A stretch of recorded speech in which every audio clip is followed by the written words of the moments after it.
بسم الله والصلاة والسلام على سيدنا محمد رسول الله. ازيكم يا شباب، عاملين ايه؟ يا رب تكونوا بخير دايما ودايما موفقين.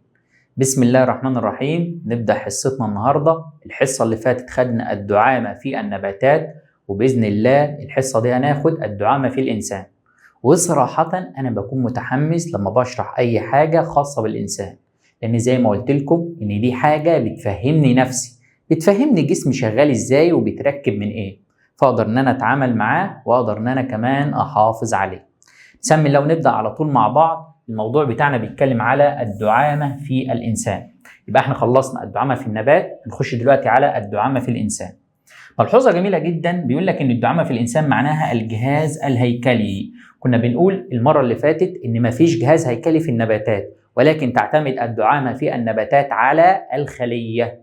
الخليه بتتركب من ايه ومتوزعه فين؟ كل ما كانت الخليه بتتركب من ماده قويه ومتوزعه في مكان يبقى المكان ده صلب، كل ما كانت بتتركب من ماده اقل صلابه او اقل قوه يبقى المكان ده اقل في الدعامه. اول سؤال عندنا يا اولاد، ما فائده الدعامه؟ او يقول لك ما فائده الجهاز الهيكلي في الانسان؟ احنا كنا بنقول الدعامه بشكل عام هي وسيله او اداه الكائن الحي بيستخدمها علشان يحافظ على الشكل العام بتاعه، يفضل شكله مظبوط، لان احنا قلنا لو شلنا الدعامه الجسم هيقع على الارض. تاني حاجه كانت بتديله القوه والصلابه. طيب لما يجي يقول لي الدعامه بقى في الانسان ايه الوظيفه بتاعتها او ايه الاهميه بتاعتها؟ 4 حاجات يا اولاد. اول حاجه الحفاظ على الشكل المميز، وديت احنا عارفينها.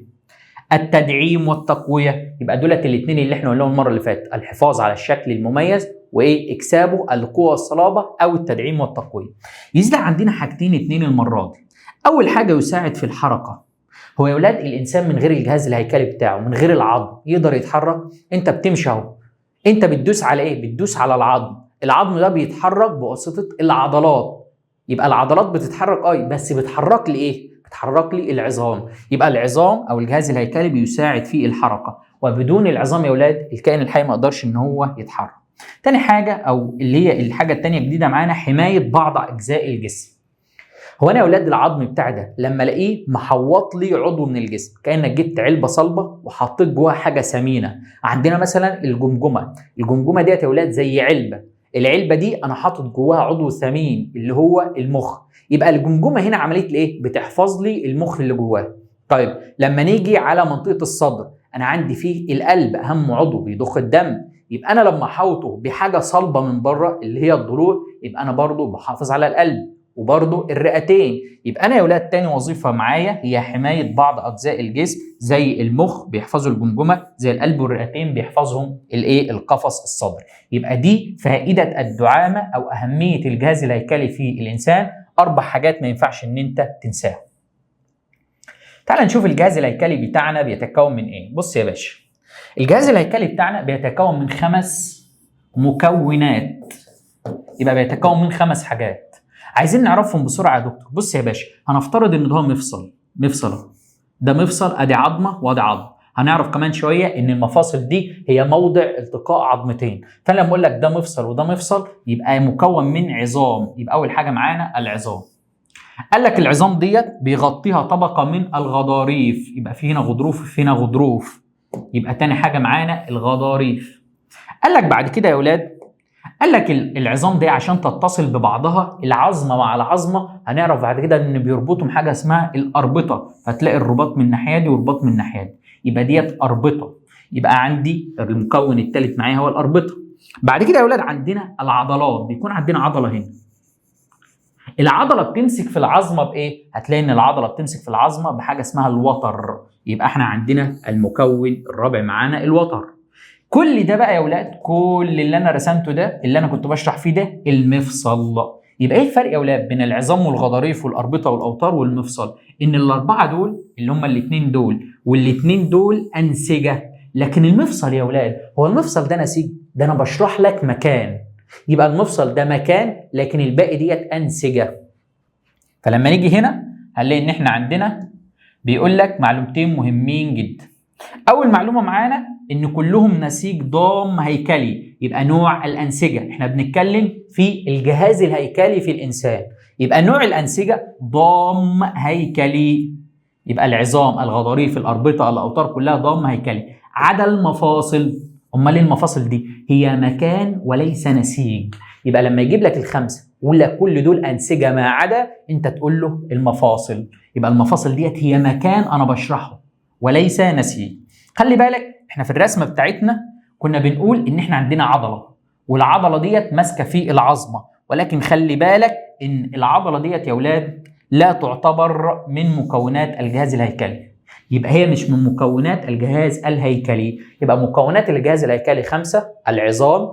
العظام ديت يا اولاد بتغطيها طبقه من الغضاريف، عظمه مع عظمه رباط، عضله مع عظمه وتر، واخر حاجه معانا المكان كله اللي هو يسمى المفصل.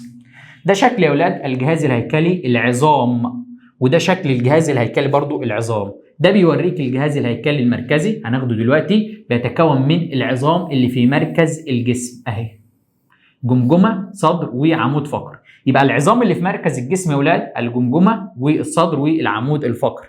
هنا ده يا اولاد بيوريك اللي هو الهيكل الطرفي، اطراف الجسم، طرف علوي طرف علوي وطرف سفلي وطرف سفلي. وهنعرف ان الطرف العلوي مع حاجه اسمها الحزام الصدري، والطرف السفلي مع حاجه اسمها الحزام الحوضي. يبقى انا عرفت دلوقتي اهميه الجهاز الهيكلي ومكونات الجهاز الهيكلي. انا ممكن ما اعيدش معلومات كتيره، يعني هنقول كل المعلومات بس مش هنكرر المعلومه علشان الوقت. فالمعلومه اللي انت تحس ان انت ما لقطتهاش وقف الفيديو وارجع لها مره تانية واسمعها مره واتنين. الفيديو كله هيكون معاك بشكل ايه؟ بشكل مجاني باذن الله. طيب نخش بعد كده يا اولاد على المكونات. هنتكلم اول حاجه على الهيكل العظمي. يبقى انا في فرق ما بين الجهاز الهيكلي والهيكل العظمي. الجهاز الهيكلي ده 5 مكونات، لكن الهيكل العظمي هو العظام فقط. قال لك يتكون الهيكل العظمي في الانسان من 206 عظمه، وعايز اكتب نهوت البالغ. يعني ايه البالغ يا اولاد؟ اللي هو الشخص في متوسط العمر. ليه؟ لان انت كل ما تصغر في العمر الطفل عنده اكتر من 206 عظمه. طب والشخص العجوز عنده اقل من 206 عظمه. يبقى الطفل عنده اكتر من 206 عظمه، الشخص العجوز عنده اكتر من اقل من 206 عظمه. يبقى ال 206 عظمه دول اتولد في الانسان البالغ. بيقول لك ان كل عظمه لها شكل وحجم. العظام يا اولاد بتختلف في الشكل والحجم. ليه؟ ليه مش كل العظام حاجه واحده؟ منطقي، كل حاجه لها وظيفه. يبقى كل حاجه بتتغير في الشكل والحجم بتاعها علشان تلائم الوظيفه التي تقوم بها. يبقى لكل عظمه شكل وحجم يناسبان الوظيفه التي يقوم بها. قلنا ان العظام والاوتار والاربطه والغضاريف كلها نسيج ضام هيكلي. طيب بعد كده اقول لك تركيب الهيكل العظمي. هيكل العظم يا باشا عندنا هيكل محوري وهيكل طرفي.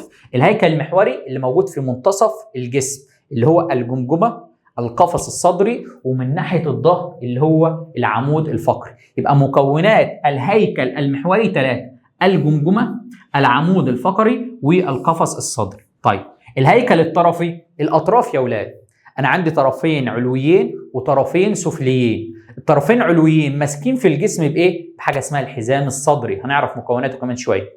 طيب الطرفين السفليين ماسكين في الجسم بايه؟ ماسكين بحاجه اسمها الحزام الحوضي، وبرضه هنعرف مكوناته كمان شويه. يبقى الهيكل الطرفي عباره عن حزام صدري وطرفان علويان، والحزام الحوضي والطرفان السفليان. نسمي الله ونبدا مع بعض ونشوف مكونات الهيكل المحوري. قلنا اول حاجه يا اولاد معانا هي الجمجمه.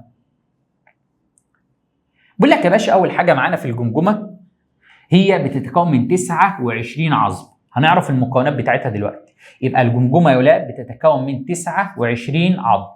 قال لك هي عباره عن علبه عظميه مجوفه يا ولاد، كانك جايب صندوق. يبقى معنى كلمه علبه عظميه كانك جايب صندوق. بتتكون من جزء امامي وجزء خلفي. تعالى يا باشا بص معايا هنا كده، دي الجمجمه بتاعتنا. الجزء المتلون ده هو الجزء الامامي اللي هو بيكون لحد فين يا دكتور؟ لحد هنا كده. لحد هنا كده ده الجزء الامامي اللي هو الجبهي اللي في الوش. وده كله يا اولاد الجزء الخلفي او بنسميه الجزء المخي. يبقى من قدام الجزء الوجهي المتلون ده، لكن الجزء الخلفي او المخي هو اللي ورا ده كله. يعني لو طلعنا سنه كده اهو كل ده الجزء الايه؟ الجزء المخي. يبقى اول حاجه عندنا الجزء الامامي ده مكون من 14 عظمه، الجزء الخلفي مكون من 8 عظام. انا هتلخبط يا دكتور، مين فيهم الاكبر في العظام؟ هقول لك الامامي اكبر، يبقى هو ال 14 عظم. يبقى الامامي الالف مع اكبر يبقى هو اكبر في عدد العظام. بيشمل عظام الوجه والفكين ومواضع اعضاء الحس. الوجه يا اولاد اهو، ده عظم الوجه، الفكين عظم الفكين اهو، ومواضع اعضاء الحس الاماكن اللي فيها الاعضاء اللي بنحس بيها.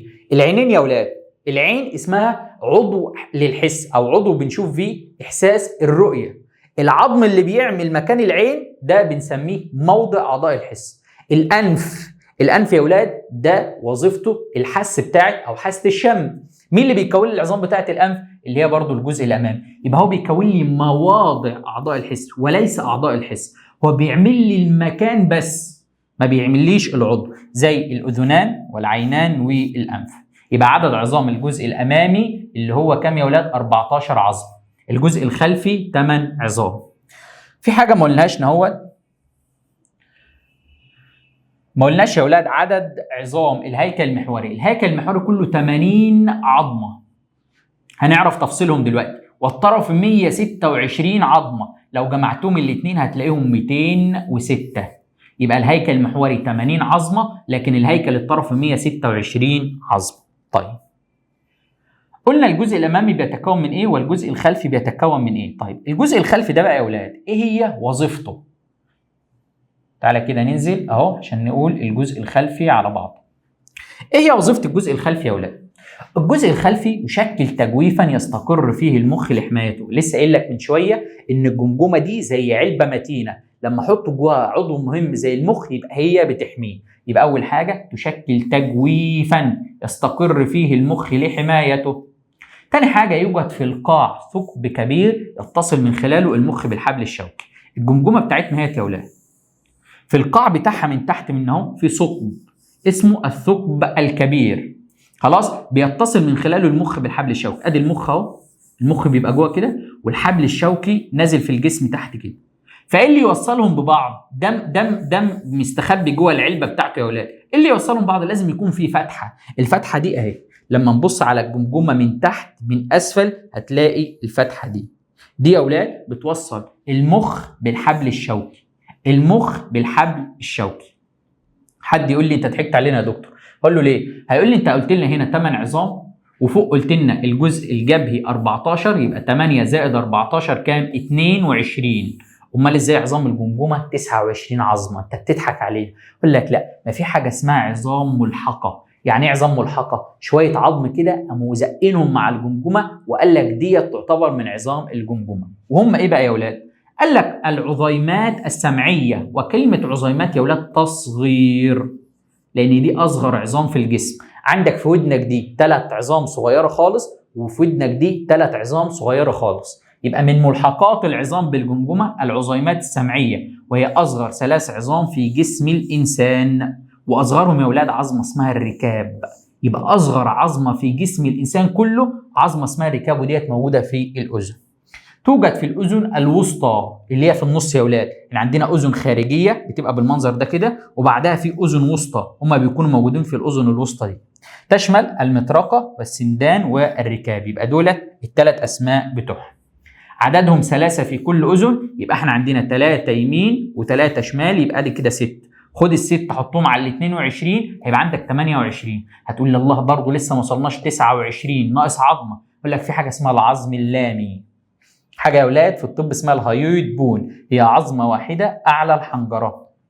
العظمه دي يا اولاد بتبقى موجوده هنا كده، انت مش تحسها بايدك، هي بتبقى موجوده بالمنظر ده كده، عامله زي نص دايره كده، وموجوده هنا بالمنظر ده كده قدام الحنجره. فالعظمه ديت منها قريبه من الجمجمه، فهم اعتبروها معاها. يبقى العظم اللامي هو عظمه واحده اعلى الايه؟ اعلى الحنجره. يبقى انت تعرف الجزء الجبهي يا اولاد بيشمل الجزء ده بس، الجزء المخي بيشمل ده. تعرف ان ده 14 عظمه، ده 8 عظام، عندنا 6 سمعيات، واحده العظم اللامي، جمعهم هتلاقيهم 29 عظمه. خلاص، يبقى ديت الايه؟ ديت الجمجمه. الدرس ده يا ولاد كله ملاحظات، يعني هو الشرح فيه مهم بس مليان بالملاحظات، ما اعتقدش ان هيجي فيه سؤال مباشر، كل الاسئله اللي هتيجي فيها عايزه تشغل مخك، فاحنا هناخد كل جزء ونشوف الملاحظات بتاعته. اول حاجه يا باشا بقول لك بص معايا، تتصل عظام الجمجمه ببعضها في الصغر بنسيج ليفي. يعني الطفل وهو صغير يا اولاد الجمجمه بتبقى مكونه من عظام. احنا قلنا العظام بتاعت الجمجمه يا اولاد او الجزء المخي 8، بتلاقي جزء عامل كده والجزء الثاني اللي هو جنبها كده وفي بينهم حاجه مشرشره، خط مشرشر كده، ده موضع اتصال العظمه دي بالعظمه دي. بقول لك الموضع ده او الاتصال ده في الصغر والطفل صغير بيبقى نسيج ليفي مكون من الياف. ليه؟ قال لك مكون من الياف يا اولاد علشان حاجتين اتنين. قال لك اول حاجه يسهل انضغاط الراس وقت الولاده. يعني ايه؟ تخيل معايا ان دي دماغ الطفل والفتحه اللي بيعدي منها عشان يتولد يا اولاد صغيره، يبقى الجمجمه كبيره والفتحه صغيره، فايه اللي بيحصل للجمجمه؟ تخيل معايا كده دول العظمتين بتوع الجمجمه، بتروح جايه عظمه جايه على عظمه بالمنظر ده كده، يبقى حصل ايه؟ الجمجمه حجمها بيصغر. تتخيل ان دولت لو لازقين في بعض بعظم، العظمه ما بيتحركش، هتيجي الجمجمه تنزل مش هتعدي، يبقى بتسمح يا اولاد بمرور الراس اثناء الولاده.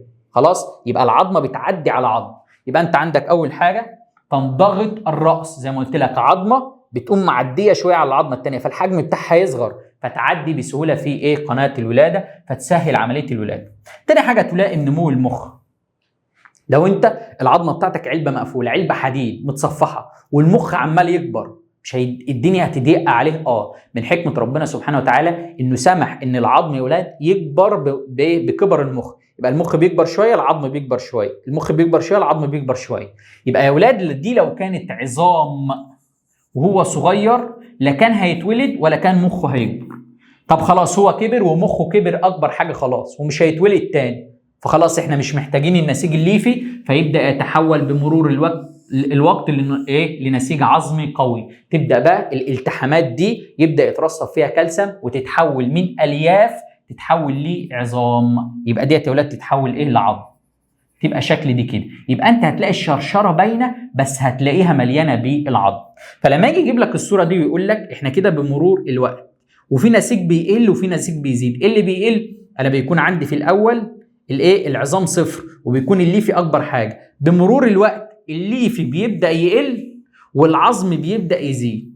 احنا قلنا الليفي بيتحول لنسيج عظمي، يبقى عندك الليفي كان كتير في الاول في الاخر بقى صفر، العظم كان صفر في الاول في النهايه بقى بقى بيزيد. يبقى ديت يا ولاد رسمه بتوضح المفاصل اللي ما بين عظام الجمجمه. قلنا عدد عظام الجمجمه في شخص بالغ كبير، اللي هو شخص الكبير يا ولاد اقل من الطفل. احنا عارفين قلنا ان الطفل يا ولاد الجمجمه بتاعته ما بتكونش ملتحمه، خلاص؟ فعدد العظم بيكون اكبر. العظام الوحيده المتحركه في الجمجمه يا ولاد هي عظمه الفك السفلي. لو جينا بصينا في الجمجمه بتاعتنا هنلاقي عظمه واحده اللي بتتحرك، ليها دي المفصل ده اللي هي ديت يا ولاد عظمه الفك السفلي، تفتح بقك وتقفله، يبقى دي العظمه الوحيده المتحركه. قال لك كمان وعظام السمعيات. ما انت يا ولاد عشان الصوت ينتقل، الصوت ده بيخبط في الودن، الودن تاخد الموجات الصوتيه تنقلها عن طريق عظيمات السمع. يبقى العظام الوحيده المتحركه في الجمجمه هي عظمه الفك السفلي والسمعيات. ثقب بيسمح باتصال اجزاء الجهاز العصبي المركزي.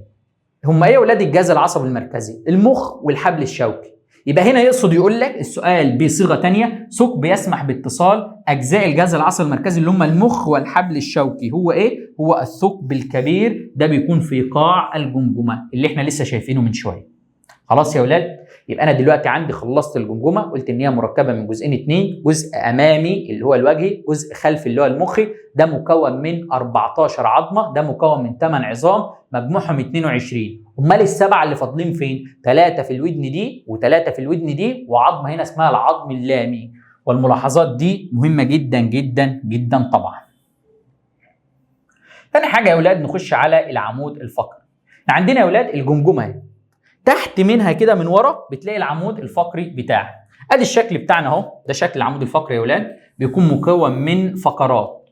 بقول لك سؤال مهم جدا، يعد العمود الفقري محور الهيكل العظمي. هو المحور، هو المركز. المحور يا ولاد الحاجه اللي انت بتحطها والباقي بيرتكز عليه. ليه العمود الفقري بيعتبر هو المحور او هو المركز؟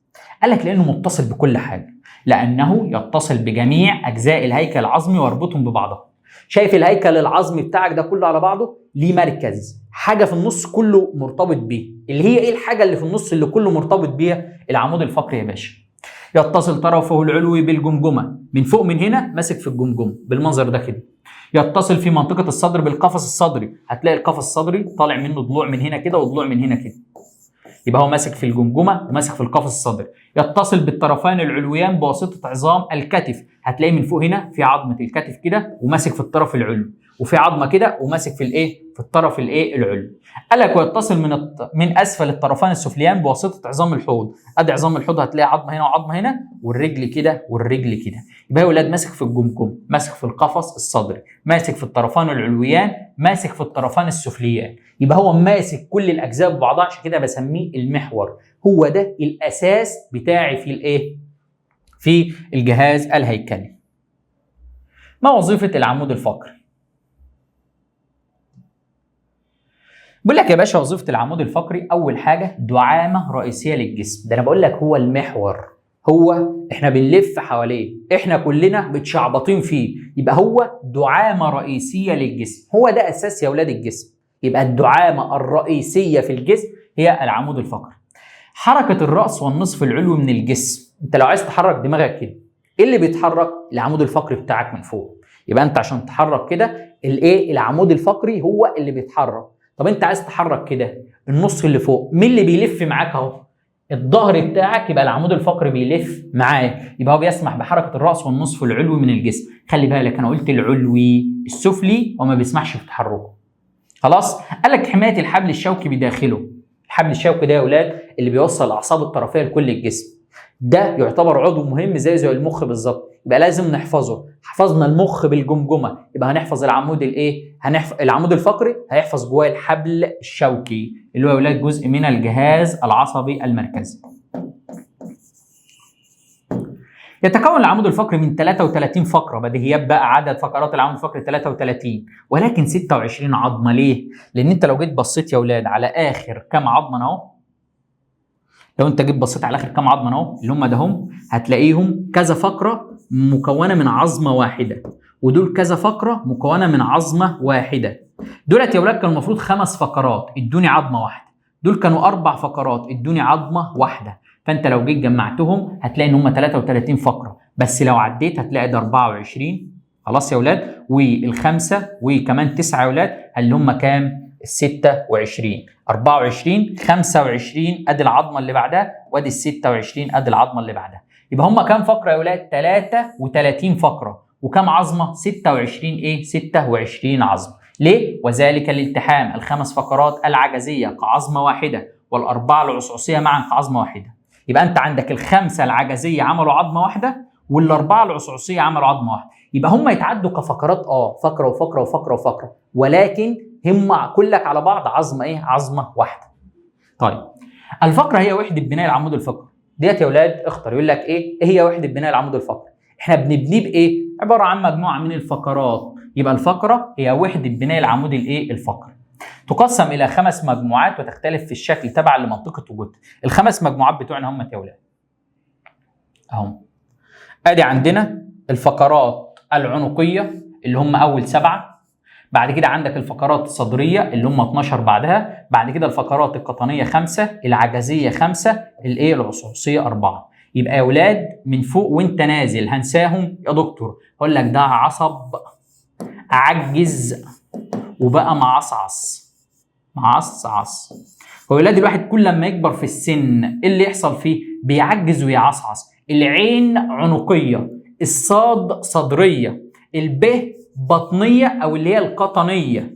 ما هي يا اولاد البطن بتاعتك من قدام بيقابلها القطنيه بتاعتك من ورا الظهر، فهي بتسمى فقرات بطنيه او فقرات قطنيه. فانا قلت لك العين عنقيه، الصاد صدريه، الب بطنيه او قطنيه. بعد كده عندي عجز يبقى العجزيه، بقى معصعص اللي هي العصعصيه. خلاص؟ يبقى انا عندي عرفت الترتيب ومش هنساه، عصب عجز وبقى معصعص. العين عنقيه، الصاد صدريه، الب بطنيه، عجز عجزيه وبقى معصعص اللي هي الفقرات العصعصيه. يبقى قلنا بتنقسم ل5 مجموعات، وعرفنا ال5 مجموعات بتوعنا.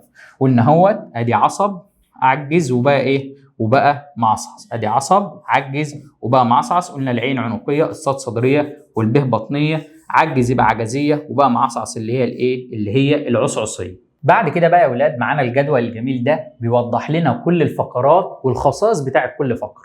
اول حاجه معانا الفقرات العنقيه. عدد الفقرات كام؟ 7 فقرات. طب كم عظمه؟ كل فقره فيهم منفصله لوحدها فهم عدد عظام. طب الترتيب في العدد الكلي يا اولاد من اول الفقره السابعه لحد الفقره الاولى لحد الفقره السابعه. مكان وجودها موجوده في العنق في الرقبه. الحجم بتاعها متوسطه الحجم والتمفصل متمفصله يعني بتتحرك. بعد كده عندنا الفقرات الصدريه عددها 12 فقره وهم عدد العظام برضو 12. يبقى هم 12 فقره كل فقره مفصوله عن الثانيه. يبقى هم برضو عدد العظام 12. الترتيب من 8 ل 19 وانا بعد الثامنه معايا وبعد ال 19 معايا. عد 8 9 10 11 12 13 14 15 16 17 18 19. يبقى انا عندي 12 فقره من ال 8 لل 19 موجوده في الصدر او تجويف الصدر اللي هي منطقه الصدر يعني يا اولاد. الحجم بتاعها اكبر شويه من العنقيه والتمفصل متمفصله يعني بتتحرك. الفقرات القطنيه او البطنيه قلنا من قدام بنقول بطنيه، من ورا بنقول قطنيه. بقول لك ان عدد الفقرات 5 وكل فقره منفصله فيبقى عددهم 5 عظام. حد يقول لي الحق يا دكتور الترتيب من 20 ل 24 كده 4 بس. اقول له يا حبيبي احنا بنعد دي معانا وبنعد دي معانا. يبقى 20 21 22 23 24. يبقى 5 فقرات. 5 وخمسة في عين اللي ما يصلي على النبي. موجوده فين؟ موجوده في البطن او تواجه تجويف البطن. هنا قلنا الصدر او تجويف الصدر. الحجم بتاعها اكبر الفقرات حجما. دي اكبر الفقرات في الحجم يا اولاد. يبقى انا كنت بادئ حاجه متوسطه بعد كده اكبر بعد كده اكبر حاجه. التمفصل متمفصل. بعد كده عندي الفقرات العجزيه. كم فقره؟ 5 فقرات اهم. لكن كم عظمه؟ هم ال5 كده مع بعض يبقى عظمه واحده بس. قال لك الترتيب بتاع الفقرات من 25 ل 29. 25 26 27 28 29 يبقى عددهم 5. موجوده فين؟ بين عظمتي الحرقفه. لما ننزل تحت في الهيكل الطرفي يا اولاد السفلي هنعرف ان في عظام الحوض عظمه اسمها الحرقفه. العظمه ديت يا اولاد هنلاقي ان الفقرات دي بتقع بينها او وسطها. الخصائص بتاعتها والحجم بتاعها يا اولاد ما قالكش اكبر، هو قال لك عريضه ومفلطحه. يعني يا اولاد عريضه ومبططه. معنى كلمه مفلطحه ان هي مبططه. خلاص يبقى ديت عريضه بالمنظر ده كده. خلاص بتبقى عريضه ومبططه يا اولاد اهي. يعني العرض بتاعها او السمك بتاعها صغير كده. يبقى عريضه ومفلطحه. غير متمفصله ما فيهاش مفاصل. ملتحمه كلك لازقين في بعض ما بيتحركوش من بعض. الفقرات العصعصيه برضو 4 فقرات لكنهم لازقين في بعض عاملين لي عظمه واحده. ترتيب من 30 ل 33 وما تقعش نفس الوقعه اللي هنا تقول لي دول 3. اقول لك طب عد معايا 30 31 32 33 يبقى 4 فقرات. موجودين فين؟ في نهايه العمود الفقري. اخر حاجه تحت خالص هي الفقرات العصعصيه. الحجم بتاعها صغيره الحجم. حجمها صغير. هي ديت يا اولاد اصغر الفقرات حجما. يبقى اصغر حاجه هي العصعصيه. برضو غير متمفصله ملتحمه. كلك لازقين في بعض. طيب اجي يا اولاد لحاجه مهمه جدا. بيقول لك اهوت بيقول لك ان احنا عندنا العمود الفقري في الانسان يحتوي على 4 انحناءات. يعني ايه؟ انت لو جيت بصيت للعمود الفقري من قدام هتلاقيه مستقيم. لو بصيت له من ورا هتلاقيه برضه مستقيم. لكن لو بصيت له من الجنب هتلاقي فيه يا اولاد البطن مثلا طالعه لقدام، مش عارف ايه، الصدر داخل لورا او الرقبه طالعه لقدام. فالعمود الفقري يا اولاد بيبقى فيه انحناءات بالمنظر ده كده. الانحناءات ديت 4 انحناءات. ازاي بقى؟ قال لك انحناء الفقرات العنقيه للامام. وانا لما اقف كده يا اولاد بص الرقبه بتاعتك انت جسمك مش كده، لا انت جسمك الرقبه بتبقى طالعه قدام شويه. ده لان الفقرات العنقيه منحنيه للامام اهي. ادي الفقرات العنقيه منحنيه للامام شويه كده. دي الفقرات العنقيه. قال لك الفقرات الصدريه للخلف. يبقى الفقرات الصدريه جايه كده للخلف. بعد كده البطنيه او القطنيه للامام. يبقى البطنيه كده. وبعد كده عندك الفقرات العجزيه والعصعصيه للخلف. يبقى انت عندك يا اولاد لو افترضنا ان دي العنقيه يبقى ديت الصدريه، دي البطنيه، دي العجزيه والعصعصيه. يبقى انت عندك امام خلف امام خلف على الترتيب. تبدا بقدام ولا ورا؟ ابدا بقدام، محدش بيبدا من ورا. انت بتبدا بالامام، يبقى امام خلف امام خلف. وخلي بالك معنى ان انا بقول لك منحنيه للامام يعني محدبه. فاكرين يا اولاد العدسه المحدبه والمقعره؟ كنا بنقول محدبه بالمنظر ده كده، المقعره داخله لجوه، فانا لما الاقي جزء بارز يبقى محدب. الجزء البارز هنا فين؟ قدام، يبقى معنى منحنيه للامام انحناء الفقرات العنقيه للامام يبقى هي محدبه للامام. طب لو جيت بصيت عليها من ورا يبقى مقعره للخلف، عشان تبقى عارف لفظ محدبه ولفظ مقعره لو سالك عليه. طب العكس، لما الاقي الجزء البارز عندي لورا، لو انا جيت بصيت من ورا لقيته بارز يبقى كده محدب من الخلف، لو جيت بصيت من قدام هلاقيه مقعر يبقى مقعر للامام. يبقى انا عندي يا اولاد العنقيه شبه القطنيه والصدريه شبه العجزيه والعصاصيه. اكبر انحناء موجود فين؟ اكبر انحناء موجود في منطقه الصدر. ده يا اولاد عشان يدي اتساع للرئه. تخيل لو العمود الفقري كان لازق لقدام مش معكوس لورا، لو اللي هي الفقرات الصدريه ديت يا اولاد مش موجوده ورا، لا دي كانت طالعه لقدام كده، الرئه مش لاقي مكان تتحط فيه. لكن من حكمه ربنا سبحانه وتعالى ان فقرات الصدر راجعه لورا كده، فتيجي تشوف الرئه تلاقيها واخده البراح بتاعها عادي جدا بالمنظر ده كده. يبقى علشان كده الصدريه راجعه لايه؟ راجعه لورا. تركيب الفقره العظميه الايه؟ النموذجيه او المثاليه. يعني ايه يا اولاد؟ يعني يا اولاد الفقره اللي هي فيها كل حاجه مش ناقصها اي حاجه، ده معناها الفقره النموذجيه. مثال للفقره النموذجيه اللي فيها كل حاجه الفقره القطنيه اللي هي في البطن. تتكون من ايه؟ اول حاجه عندي جسم الفقره اهو، جسم الفقره وده الجزء الامامي السميك يبقى من ناحيه قدام. عندي من ناحيه ورا نتوء شوكي، دي زائده شوكيه خلفيه مائله لاسفل. يعني ايه يا اولاد؟ لو انا جيت رسمت جسم الفقره من قدام كده هلاقي زائده شوكيه خلفيه مائله لاسفل بالمنظر ده كده. يبقى ده امام ده خلف، ده جسم الفقره، ده الايه؟ النتوء الشوكي. يبقى عندك من قدام جسم الفقره اهو جزء عارضه، ومن ورا في نتوء شوكي خلفي مائل لاسفل نازل لتحت كده، وتلاقي الفقره اللي بعدها كده اهي وفيها النتوء الشوكي بتاعها كده، والفقره اللي بعدها اهي والنتوء الشوكي بتاعها كده، وهكذا. يبقى الفقرات من قدام كلها كده، من ورا هتلاقيها مسننه علشان فيها النتوء الشوكي. ورا الفقره على طول حاجه اسمها الحلقه الشوكيه او الحلقه العصبيه. العظم يا اولاد ده، العظم ده، الجزء العظمي ده ده اسمه الحلقه الشوكيه. يبقى الجزء العظم اللي لازق في ظهر جسم الفقره يبقى ده اسمه الحلقه العظميه والشوكيه. تتصل بجسم الفقره من الخلف مباشره. سؤال يقول لك ايه هو التركيب اللي لازق لي في جسم الفقره من الخلف بشكل مباشر؟ فانت تقول له الحلقه الشوكيه. وظيفتها ايه؟ دي اللي بيعدي جواها الايه؟ الحبل الشوكي، اللي هي يا اولاد بنقول بتحفظ الحبل الشوكي جواها. الفراغ بقى الابيض ده، الفراغ المكان الهواء اللي بيعدي فيه الحبل الشوكي ده اسمه قناه عصبيه. يبقى انا لو افترضت يا اولاد ان الشكل عندي كده، اللي بره ده، اللي بره اللي هي صوابعي دي اللي انا بخبط عليها دي اسمها حلقه شوكيه. الهواء اللي جوه ده، الهواء ده قناه عصبيه. لما احط الحبل الشوكي اهو كده، الحبل الشوكي بقى موجود في القناه العصبيه وبيحوطه من بره اللي هي ايه يا اولاد؟ الحلقه الشوكيه. بعد كده يا اولاد عندنا 6 نتوءات. حاجه اسمها النتوء المستعرض، دي زائده عظميه من الجنب، نتوء مستعرض يمين ونتوء مستعرض شمال. عندي حاجه اسمها نتوء مفصلي، ودولت 2 يمين و2 شمال. نتوء مفصلي سفلي ناحيه تحت، ونتوء مفصلي علوي ناحيه فوق.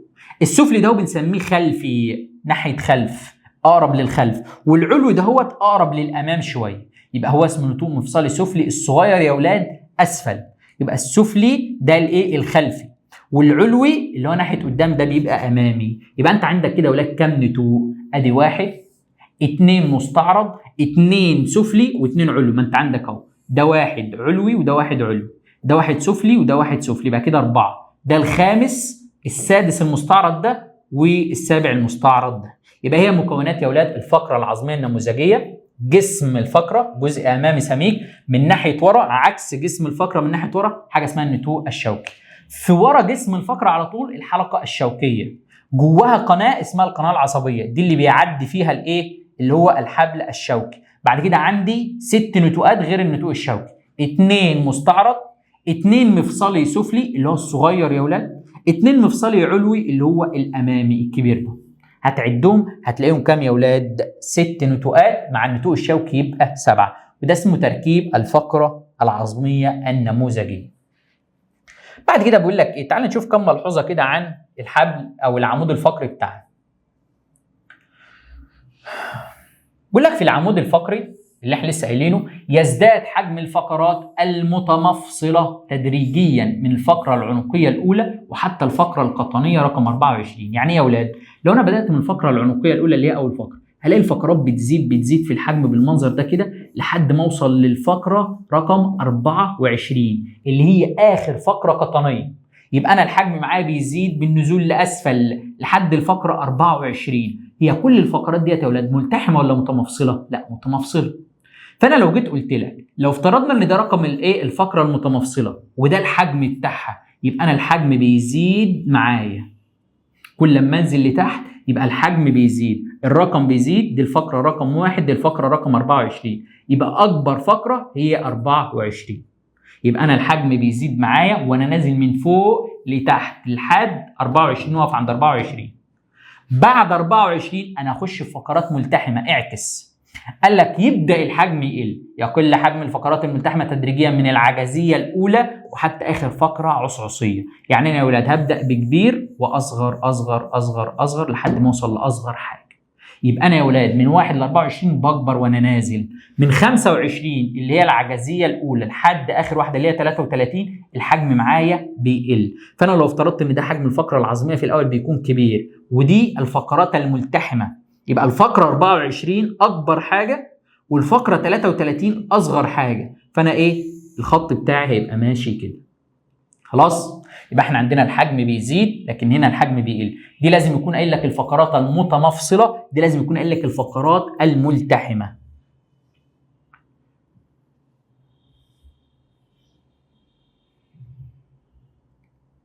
بيقول لك يزداد الضغط على الفقرات بالنزول لاسفل. هو انت يا اولاد لو شايل او حاطط 6 7 كراتين فوق بعض، ادي كرتونه وادي كرتونه وادي كرتونه اهي، كراتين بالمنظر ده كده، مين اكبر كرتونه شايله حمل او متحمل عليها يا اولاد؟ هتقول لي اخر واحده. يبقى احنا عندنا اكثر اللي هي يا اولاد يزيد الضغط على الفقرات بالنزول لاسفل وصولا للفقره القطنيه الاخيره. يبقى اخر فقره قطنيه يا اولاد اللي هي كانت اكبر في الحجم فيهم هي اكتر فقره مضغوطه. يبقى الفقره رقم 24 دي اكتر فقره يا ولاد شايله في نفسها وساكته. انا كبيره وشايله على قلب قد كده، وده من حكمه ربنا سبحانه وتعالى. اكبر الفقرات في الحجم يبقى هي اكتر واحده هتشيل. هو انت لو عندك ولاد واحد ضعيف واحد قوي، هتشيل مين اكتر؟ القوي الكبير. فلما اقول لك ان دي الفقره القطنيه الاخيره اكبر فقره في الحجم، يبقى هي اكثر الفقرات انضغاطا وحملا للوزن. ما تنساش الكبير القوي يبقى هو شايل اكتر واحد. يتوزع الضغط على الفقرات العجزيه والحوض. بعد يا اولاد ما ننزل، ادي اللي هي العنقيه الاولى، ننزل لحد القطنيه، دي الفقره القطنيه. بعد كده الضغط يا اولاد ما بيبقاش لتحت، بيبدا يتوزع كده، لان الفقرات العجزيه مفلطحه ومتصله بالحوض. فانا الضغط من هنا اتشال واتوزع على كذا حاجه. يبقى دي كانت شايله الضغط لوحدها. اصل حد هيقول لي طب ما العجزيه تحت القطنيه، يبقى العجزيه هي ايه اكتر الفقرات المضغوطه؟ اقول لك لا، الضغط لما بيوصل يا اولاد لحد الفقرات القطنيه بيبدا يتوزع بقى في هنا الفقرات العجزيه، وبنلاقي عظم الحوض بيشيل معايا من الناحيه دي، وعظم الحوض كانك جبت شله شايلتها الضغط اللي كان شايله فقره واحده بدا يتوزع على الايه الثلاثه دول اللي هي الفقرات العجزيه وعظام الحوض. يبقى ثم يتوزع الضغط على الفقرات العجزيه والحوض. عشان كده ما بنعتبرش العجزيه هي اكتر الفقرات انضغاطا، ولكن بنعتبر القطنيه الاخيره. اكتر فقره يا اولاد تتعرض للانزلاق الغضروفي. هو يعني ايه الانزلاق الغضروفي؟ ادي فقره وادي فقره بينهم غضروف، فعصوه راح جاي الغضروف اتزحلق ما بينهم. كل ما تزود الضغط كل ما الغضروف يتزحلق. يبقى اكتر فقره هتتعرض للانزلاق الغضروفي هي اكتر فقره انضغاطا وحملا للوزن، يبقى هي الفقرات القطنيه. مش دي اكتر حاجه متحمل عليها؟ يبقى هي القطنيه. بعد كده بقى يقول لك العنقيه ثم الصدريه. يبقى القطنيه اكتر حاجه، بعد كده العنقيه اللي في الرقبه، لان يا اولاد الرقبه برضو بيتحمل عليها ضغط شويه، ثم الصدريه.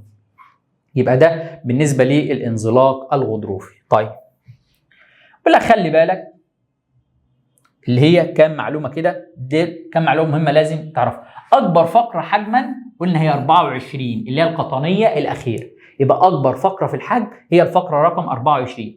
اصغر فقره حجما اللي هي العصاصيه الاخيره اللي هي 33. اكتر فقره عريضه ومفلطحه، احنا اصلا ما قلناش عريضه ومفلطحه غير على العجزيه، يبقى العريضه والمفلطحه هي العجزيه. طب اكبر عظمه في العمود الفقري، حد يقول لي الفقره رقم 24، ما هي دي فقره وفي نفس الوقت عظمه. اقول لك بس انت عندك حاجه اسمها الفقرات العجزيه، كانوا 5 عاملين لك عظمه واحده، يبقى هم اكيد اكبر. يبقى لما يسالك عن فقره قول له 24 يا عم، سالك عن عظمه لا يبقى تقول له العجزيه. خلاص تمام. فاكرين الشكلين اللي احنا قلناهم من فوق دولت يا اولاد؟ كنا بنقول لو الفقرات متمفصله بنزيد، لو فقرات ملتحمه بنقل. هنا كاتب لك ملتحمه، قلت لك هنا كاتب لك متمفصله. طب تعالى معايا هنا كده، هنا راح جاي قايل لك رقم الفقره وسكت، لا قال لك متمفصله ولا قال لك ملتحمه.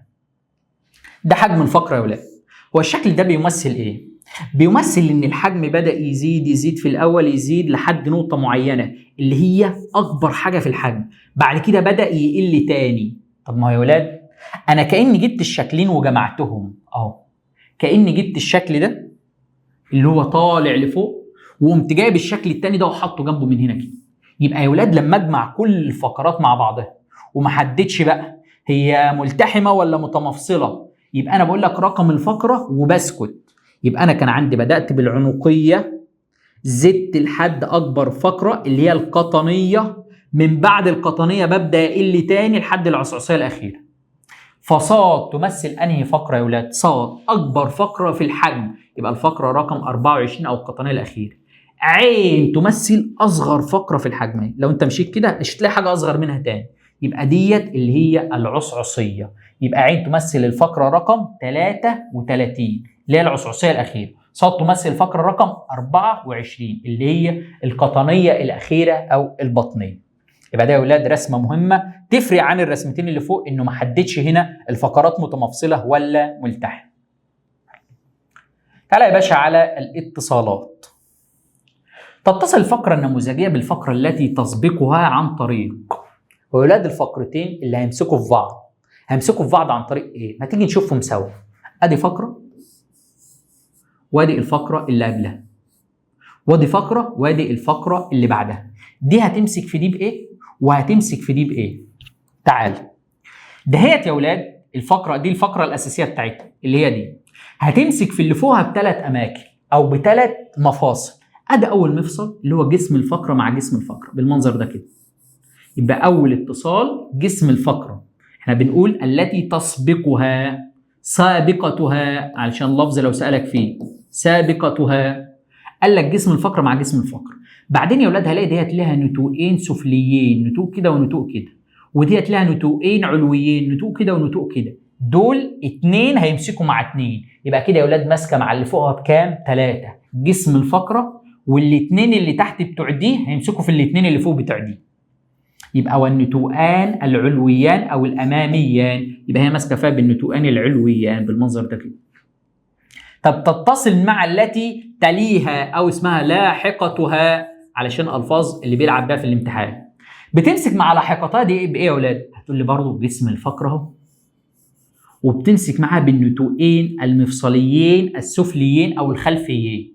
يبقى هي بتمسك يا اولاد مع اللي بعدها بجسم الفقره والنتوءين اللي لتحت. جسم الفقره ده يا اولاد عامل كده من ورا، في نتوءين لناحيه فوق وفي نتوءين لناحيه تحت. النتوءين العلويين بيمسكوا في ايه؟ بيمسكوا في الفقره التي تسبقها اللي هم اللي فوق اهو، واللي تحت يا اولاد اهو. يبقى انت عندك نتوءين لتحت ونتوءين لفوق، اللي فوق بيمسكوا مع الفقره اللي قبلها واللي تحت بيمسكوا مع الفقره اللي بعدها. يبقى بتمسك معاها والنتوءان السفليان الخلفيان. يبقى الفقره دي فيها كم مفصل؟ تعال نعدهم مع بعض. ادي 1 2 3 اللي هم الاثنين اللي فوق، ده مفصل وده مفصل. يبقى دي 1 2 3. كمل معايا، وادي 4 5 6. يبقى احنا عندنا 2 فوق و2 تحت، ده 4. جسم فوق وجسم تحت يبقى قد كده 2، يبقى الاثنين 6. قال لك اللي هو يا ولاد عدد المفاصل في الفقره البطنيه اللي هي النموذجيه 6 مفاصل. الحاجه هنا رامي لك معلومه كده وبيقول لك الفقره الصدريه يا ولاد بغير انها بتمسك في الفقرات بتمسك كمان في الضلوع. ازاي يا دكتور؟ هقول لك تعالى. ادي يا ولاد الجسم بتاع الفقره، وادي الحلقه الشوكيه، وبعد كده عندنا هنا النتوء المستعرض والنتوء المستعرض ده. قال لك الضلع بيجي كده يروح جاي ماسك من هنا، ده الضلع اللي انا هرسمه، ده الضلع، ورايح كده وجاي كده. يبقى هو مسك الفقره منين؟ من جسمها مره ومن نتوءها المستعرض مره. ده ضلع ناحيه اليمين مثلا. الضلع الثاني يروح جاي من هنا وجاي ماسك في جسم الفقره مره، وفي الايه؟ وفي النتوء المستعرض مره. يبقى انا يا اولاد زاد عندي في الفقره الصدريه موضعان للتمفصل، يعني مكانين للمفاصل في الجسم والنتوء المستعرض. ادي مكان اهو ومكان اهو.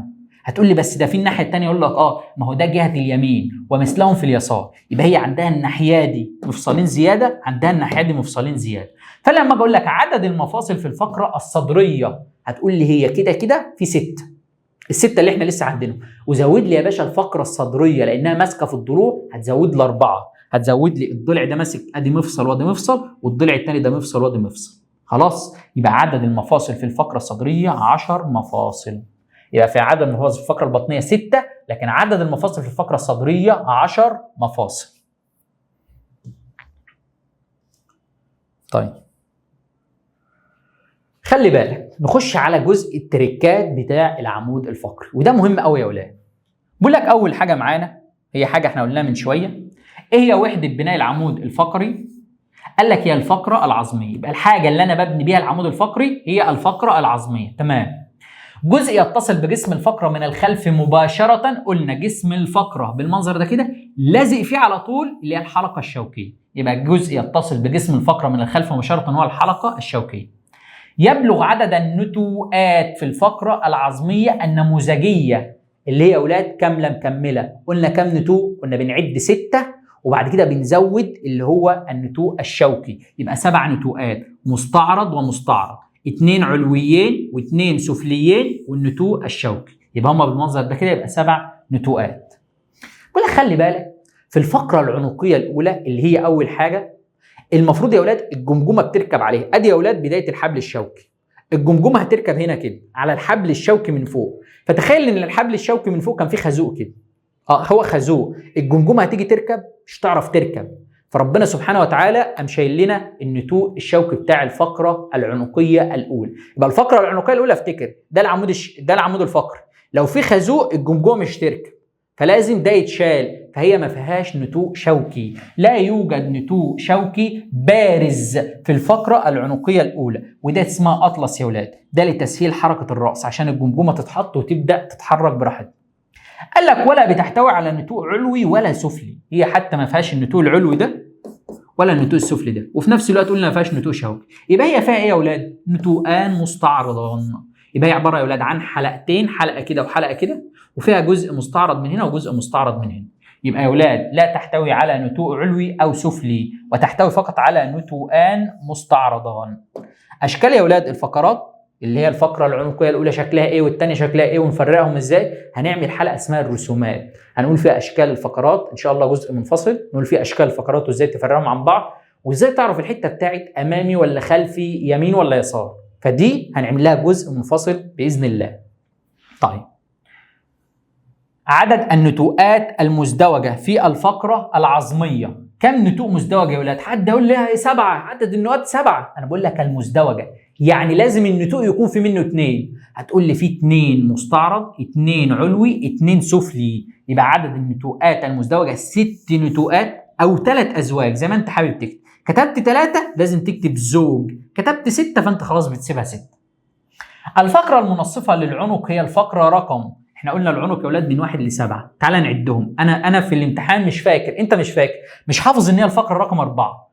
تعال عد معايا الفقرات العنقيه اللي هي اول حاجه 1 2 3 4 5 6 7. تعال اشطب لي دي مع دي، دي مع دي اهي.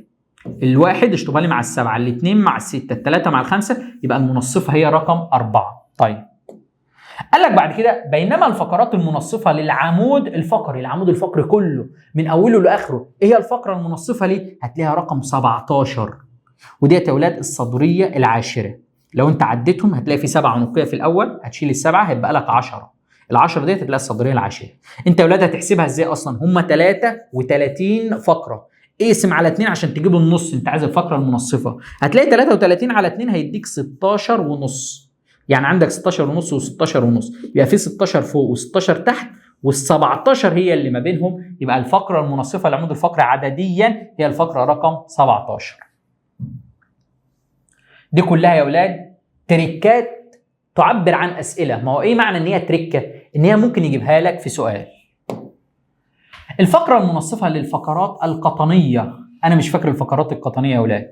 قال لك الفقرات القطنية يا ولاد 20 21 22 23 24. ما أنا بقول لك لو أنت مش حافظها احسبها. فهتيجي تشيل ال20، شيل دي، هتشيل ال20 مع ال24، ال21 مع ال23، فهتلاقي المنصفة للبطنية أو القطنية كام؟ 22. الفقرة المنصفة للفقرات المتمفصلة، ده المتمفصلة يا ولاد من 1 لحد 24. ديت المتمفصلة اللي هي من 1 ل 24. هنلاقي فقرة واحدة، هنلاقي فقرتين اتنين، 12 و13. انت لو قسمتهم يا ولاد هتلاقي من 1 ل 12 ادي نص، ومن 13 ل 24 ادي نص، فما فيش فقرة واحدة في النص، فبناخد الاثنين دول مع بعض، يبقى ال 12 وال 13 الاثنين بينصفوا الفقرات المتمفصلة. الفقرات المنصفة للفقرات الملتحمة، الملتحم من 25 ل 33. انا مش هعرف احسبها، اقول 29، احسبها، عد من 25 لحد 33، طير واحدة من قدام مع واحدة من ورا، هتلاقي هي ال 29. يبقى دي كلها يا ولاد سؤال اهوت على الفقرات المنصفة. عدد المفاصل في الفقرات البطنية قلنا عددها 6، لسه قايلينها فوق من شوية، وقلنا الصدرية 10 لان بيزيد عليها مفصلين لضلع ومفصلين لضلع. طيب بعد كده يا ولاد هيكلمك على الفقرات العجزية والعصعصية. بيقول لك ان هما الاثنين يا ولاد الفقرات العجزية والعصعصية ملتحمة. ليه الفقرات دي ملتحمة؟ ليه ربنا سبحانه وتعالى عمل لي الفقرات دي حتة واحدة؟ قال لك عشان تعمل دعم واستقرار للعمود الفقري وتوفير قاعدة قوية لتحمل الضغط. تخيل معايا يا ولاد لو الفقرات دي كانت سايبة، يجي العمود الفقري يعمل تروح جايه رامية معاه، يجي يعمل تروح جايه رامية معاه، فربنا سبحانه وتعالى عملها ملتحم بحيث انها تبقى قاعدة قوية كده تثبت العمود الفقري اللي هو بيتحرك يمين وبيتحرك شمال. يبقى دعم واستقرار العمود الفقري، قاعدة قوية لتحمل الضغط. انت شايل كل ده على الفقرات العجزية تحت مع الحوض، فهي لازم تكون قاعدة قوية علشان تتحمل الايه؟ علشان تتحمل الضغط معاه. لا يوجد بينهم غضاريف، هم ملتحمين يا اولاد كلك لازقين في بعض، فما فيش بينهم وبين بعض غضاريف، وبالتالي لا يحدث انزلاق غضروفي. هو ينفع يحصل انزلاق غضروفي واصلا ما فيش غضاريف؟ مش منطقي. يبقى هم ما فيش بينهم غضاريف فلا يحدث بينهم انزلاق غضروفي. لا يوجد فيها نتوءات مفصليه. هو انا بقول لك هم متمفصلين مع بعض ولا بقول لك هم لازقين في بعض؟ لا لازقين في بعض. يبقى هم يا اولاد ما فيش نتوءات تعمل تمفصل. يعني انا ما عنديش فقره عجزيه كده واللي تحتها كده فانا عايزهم يربطوا ببعض. ليه؟ هم كلك ملتحمين، كلك حته واحده، فما فيهمش نتوءات مفصليه ما عدا العجزيه الاولى. ليها نتوءين مفصلين علويين بالمنظر ده كده اهو، نتوءين علويين. ليه؟ علشان تمسك مع النتوءين السفليين للفقره القطنيه الاخيره. انا عندي اخر فقره قطنيه يا ولاد، بعدها الفقرات العجزيه كبيره اهي، مش دي عايزه تمسك مع دي، دي ماسكه مع اللي فوقها، عايزه تمسك مع العجزيه، قامت مدة لها دراعين، قالت لها والله ما هكسفك، انا اي نعم كل ما فياش نتوءات بس انا هعمل لك بس في الفقره الاولانيه كده نتوءين لفوق كده. يبقى النتوءين المفصليان العلويان هم الوحيدين في العجزيه الاولى، باقي المفاصل ما فيهاش نتوءات مفصليه. ليه؟ علشان يمسكوا مع النتوءين السفليين للفقره القطنيه الاخيره. الفقره القطنيه الاخيره مدت ايديها تحت، راح جايه العجزيه قايله لها والله ما هكسفك، راح جايه ماده ايدين اتنين لفوق، الباقي لازق في بعضه، لا في نتوءات مفصليه ولا في غضاريف، فما بيحصلش فيه انزلاق غضروفي. بعد كده يا اولاد عندنا انواع المفاصل في العمود الفقري. احنا عندنا العمود الفقري ده كله عظام، في انواع مختلفه من المفاصل. ايه هي المفاصل ديت يا اولاد؟ تعالوا الاول نشيل ده، نمسح كده علشان لو احتاجنا نرسم حاجه ولا حاجه. اطلع لي بقى كده. ايه هي يا اولاد انواع المفاصل في العمود الفقري؟ بص يا باشا، قال لك اول حاجه احنا كان عندنا يا اولاد فقره وادي فقره ثانيه، الاثنين متصلين ببعض بالجسم الغضروفي، يبقى دي اول نوع من المفاصل، جسم الفقره مع جسم الفقره، وده مفصل نوع غضروفي. طيب كنت بقول لك دي ليها نتوءين لتحت ودي ليها نتوءين كده، وليها نتوءين لفوق ودي برضه ليها نتوءين لتحت، كل واحده ليها 4 نتوءات. النتوءين دولت يا اولاد لما يمسكوا في بعض هنا وهنا ده اسمه مفصل زلالي. يبقى انت عندك نتوءات الفقرات بتمسك بمفصل زلالي، يبقى انا عندي جسم الفقره مع جسم الفقره ده مفصل غضروفي، لكن النتوءات مع بعضها ده مفصل زلالي. بين الفقرات العجزيه والعصعصيه انا لسه قايل لك فوق ايه يا باشا؟ ان هي لا تحتوي على غضاريف. هتقول لي الله طب ما احنا قايلين جسم الفقره هنا وجسم الفقره غضروف، اقول لك ماشي بس دي العجزيه والعصعصيه ملتحمين لازقين في بعض، فهم ما فيش بينهم غضاريف، مرتبطين بالياف. يبقى بين الفقرات العجزيه والعصعصيه الياف. قال لك لا يوجد قرص غضروفي بين العنقيه الاولى والثانيه. العنقيه الاولى يا اولاد اسمها اطلس، الثانيه اسمها المحور. يعني انت عندك العنقيه الاولى كده ماسكه في العنقيه الثانيه كده، مفيش بينهم القرص الغضروفي ده. امال اول قرص غضروفي يظهر امتى يا اولاد؟ يظهر بين الثانيه والثالثه. ارسم لي بقى الايه الثالثه كده، هتلاقي ان هنا بقى في القرص الغضروفي. يبقى العنقيه الاولى والثانيه لازقين في بعض، مفيش بينهم قرص غضروفي. اول قرص غضروفي هيبدا يعد معاك ما بين الثانيه والثالثه، لكن الاولى والثانيه مفيش بينها قرص غضروفي. يبقى اول قرص غضروفي اول فقره مع فقره هيبقى في بينهم غضروف، اللي هي الايه يا اولاد؟ العنقيه الثانيه والثالثه. دي مهمه، انواع المفاصل في العمود الفقري طبعا مهمه جدا. بص يا باشا، ينتهي الحبل الشوكي بعد الفقره القطنيه الاولى اللي هي بين الاولى والثانيه. يعني ايه؟ انا عندي يا اولاد ادي الفقره بتاعتي اللي هي القطنيه الاولى، ادي القطنيه الثانيه، ادي القطنيه الثالثه، ودي الصدريه الاخيره. يبقى انا اتفقت ان ده اهي قطنيه اولى ودي قطنيه ثانيه. بص معايا الحبل الشوكي هيعمل ايه؟ الحبل الشوكي يا باشا جاي من فوق اهو، جاي من فوق جاي من فوق، هيروح لحد القطنيه الاولى ويقف كده. يبقى الحبل الشوكي بينتهي بعد القطنيه الاولى، بيقف ما بين الاولى والثانيه. حد يقول لي عليا النعمه يا دكتور انت بتضحك عليه، ده انا شفت صوره الحبل الشوكي ده نازل لحد اخر الظهر منه، ده نازل لحد الفقرات العجزيه. يبقى انت كده بتضحك علينا. اقول لك لا ما بضحكش عليه، اللي نازل لحد تحت يا اولاد هو امتدادات الاعصاب مش الحبل الشوكي. ده الحبل الشوكي يا اولاد بيبدا يبعت اعصاب لتحت كده بالمنظر ده كده.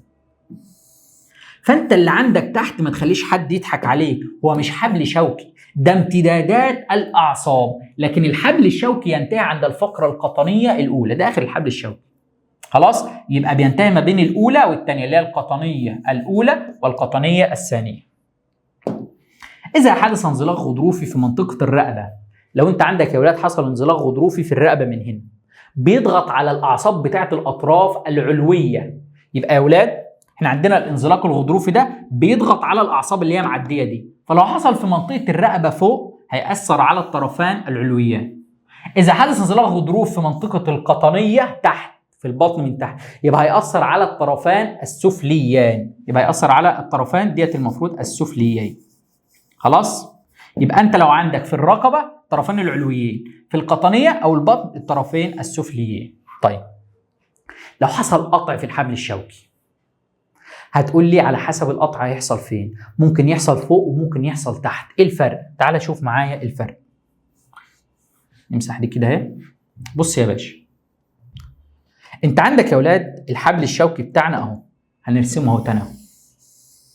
خلاص؟ تمام.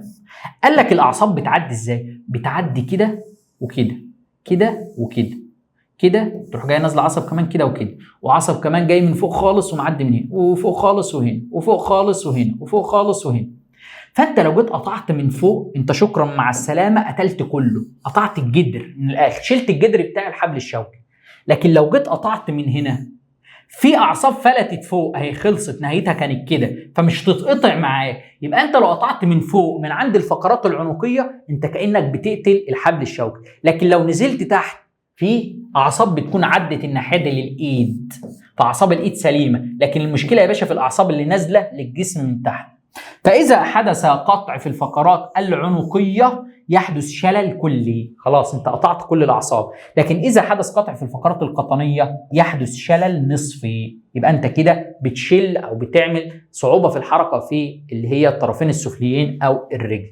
دي كده يا اولاد كل الايه النقط المميزه بتاعه الحبل الشوكي اللي هو داخل العمود الفقري. طيب بعد كده عندنا القفص الصدري اللي هو الجزء الثالث من الهيكل المحوري. ما تتوهش مني، انا عندي الهيكل المحوري جمجمه فصلناه، عمود فقري فصلناه، بعد كده القفص الصدري. بيقول لك القفص الصدري 37 عظمه. هنعرفهم دلوقتي. هو علبة مخروطية الشكل. يعني ايه مخروطية؟ من فوق ضيق من تحت واسع بالمنظر ده كده، يبقى كأنها زي المخروط. قال لك تتصل من الخلف بالفقرات الصدرية 12 فقرة. يبقى انت يا ولاد من ناحية ورا الضلوع بتلف وتمسك فيه الفقرات من ناحية ورا.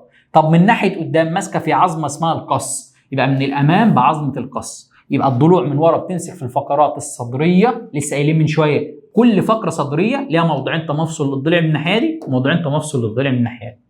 وتتكون من 12 زوج من الضلوع، 12 الناحية دي و12 الناحية دي. عايز تقول 24 ضلع، تمام. قلت 12 لازم تقول زوج.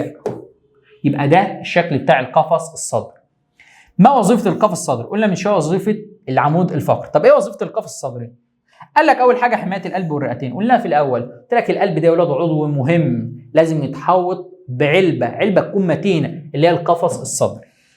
تتحرك الضلوع للامام فتسمح بتمدد الرئتين. تخيل يا اولاد لو العلبه دي مش قفص صدري، كانت علبه مصمطه زي الجمجمه مثلا، هتيجي الرئه تاخد نفس تلاقي حاجه كبسه على النفس. فالعمود اللي هو يا اولاد القفص الصدري ما بيعملش كده، ده بيسمح بالتمدد. هو بيكبر او بيتسع شويه فالرئه يدخل فيها الهواء فتتمدد، فهو بيحصل له تمدد. تتحرك الضلوع للامام بتتمدد فتسمح بتمدد الرئتين. يبقى ده الوظيفه بتاعت الايه؟ الوظيفة بتاعة القفص الصدري.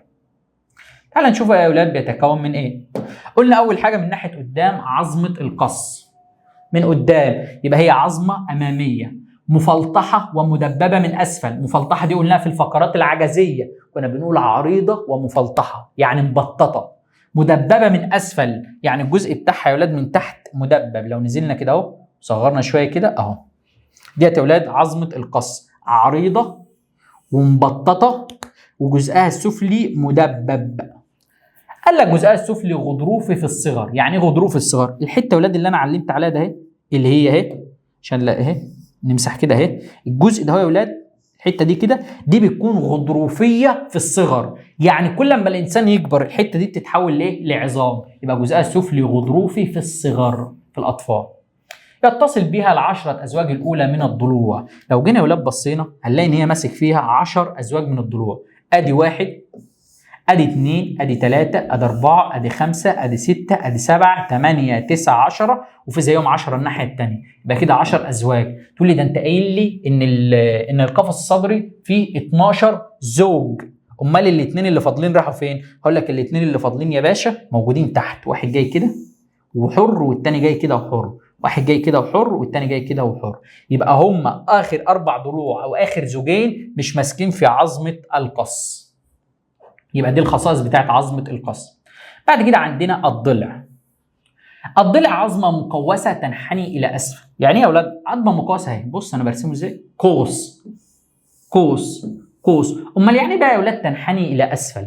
العظام بتاعت يا اولاد بتاعت الضلوع مش كده، عظام الضلوع مش كده، ده كده. يبقى بدايتها هنا اعلى من نهايتها هنا. يبقى عظام الضلوع مش كده، انت قفص الصدر بتاعك مش كده، لا الضلوع بتاعتك كلها كده. يبقى العظمه مقوسه ونازله لاسفل، بادئه من فوق ونزلت لتحت.